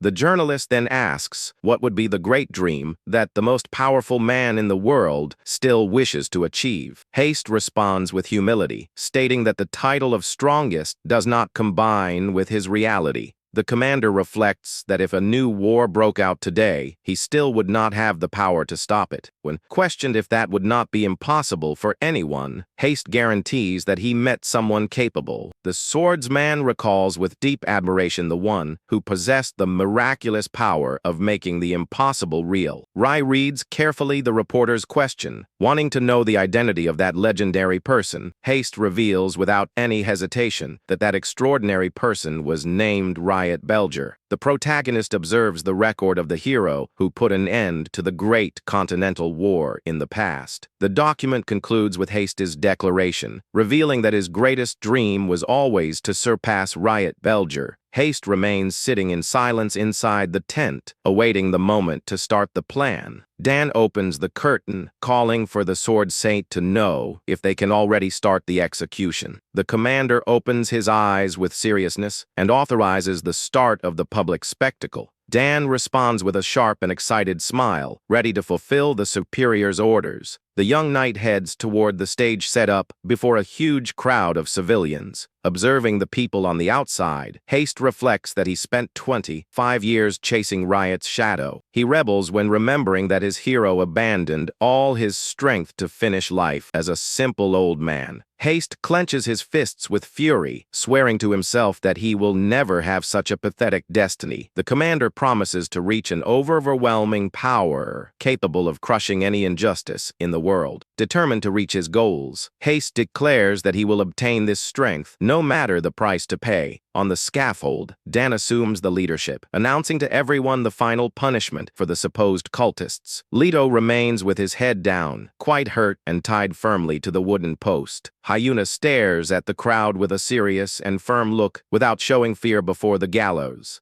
Dan raises his arms, shouting, proclaiming to the entire city the official start of the public execution. From the top of a nearby roof, Ray observes all the movement in the square without being noticed by anyone. The young man maintains a cold and calculating expression, knowing exactly what he needs to do. A week before the marked date, the protagonist had traveled to the depths of the Gorgon Canyon. Rai already foresaw that the public execution was just a well-armed staging to lure him into an ambush. The young man questioned Haste's true intentions and the reason behind so much hatred. Aware of the danger, Rai knew he needed to stop the leader of the Knights at any cost. To achieve this feat, he decided to bet all the weapons and resources he had at his disposal. The young man gave a challenging smile, ready to hunt the most dangerous creature in that region. Before him appeared the terrible chained dragon Gilgios, a legendary monster of maximum difficulty. The colossal skeletal creature roared, releasing a terrifying torrent of blue flames. Rai raised his hands, activating his legendary skill of magical tool creation. Enveloped in a resplendent aura, the young man prepared himself to conquer his new supreme weapon. Back to the day of the trial, the commoners whisper, surprised upon recognizing the hostages in the square.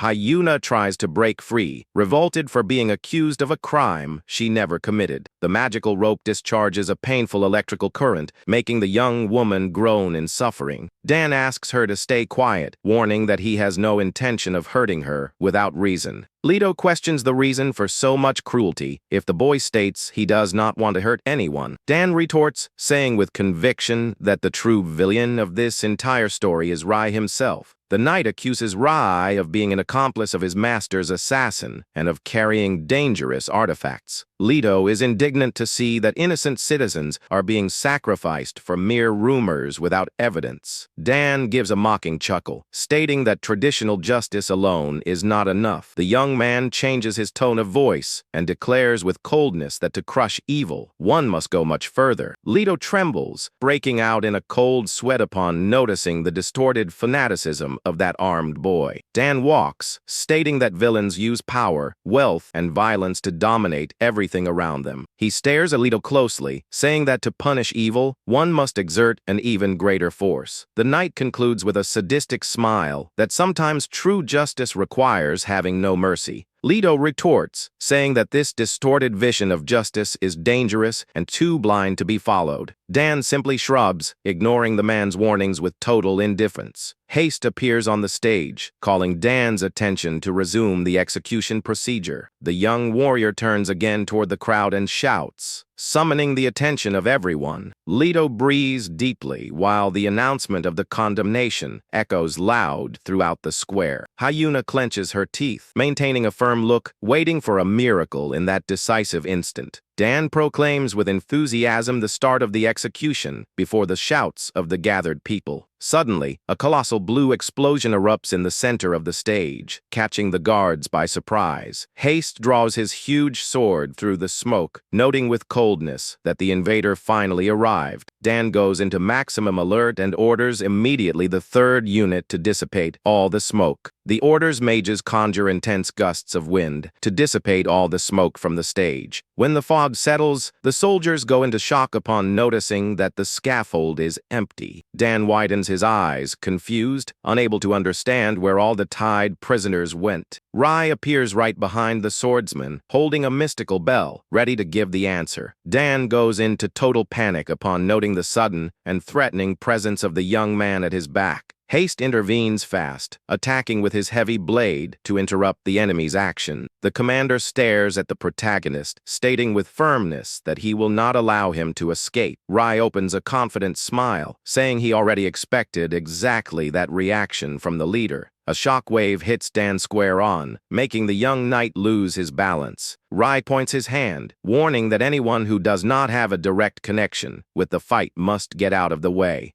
A huge column of light envelops Dan, throwing him far away through a teleportation spell. Haste is in absolute shock upon recognizing the power of that mythical item being activated. Dan screams desperately for his commander while he is banished from the battlefield by the Flash. The Sword Saint wields his giant weapon, remaining face to face with the young Avenger. Haste does not understand how the protagonist managed to recover the artifact that had been hidden. Furious, the leader demands to know how he got his hands on that legendary magical tool. Rai mocks calmly, saying he is very happy that he liked the surprise prepared. Leto asks if all the relics were recovered, but Rai explains that he only managed to get the king's gate. The young man remembers having placed the arachnid tracker exactly on that precious bell. Rai concentrates his mana, declaring with conviction that just that item is already more than enough. The orders soldiers advance with swords in hand, willing to protect their supreme commander. In a fraction of a second, the guards are hit and defeated by a fulminating blow. Freed from the shackles, Hino assumes a combat posture and warns Rei that she will also fight. The girl states, indignant, that she will not stay still watching this tyranny of the knights continue. Before she advances, Leto holds her firmly to prevent her from joining the confrontation. Hyuna complains, startled, but Leto asks for apologies, explaining that they cannot interfere. The friend clarifies that at that absurd battle level, the two would only get in the young man's way. Leto clenches his teeth, lamenting in the bottom of his chest for not having strength to enter the fight.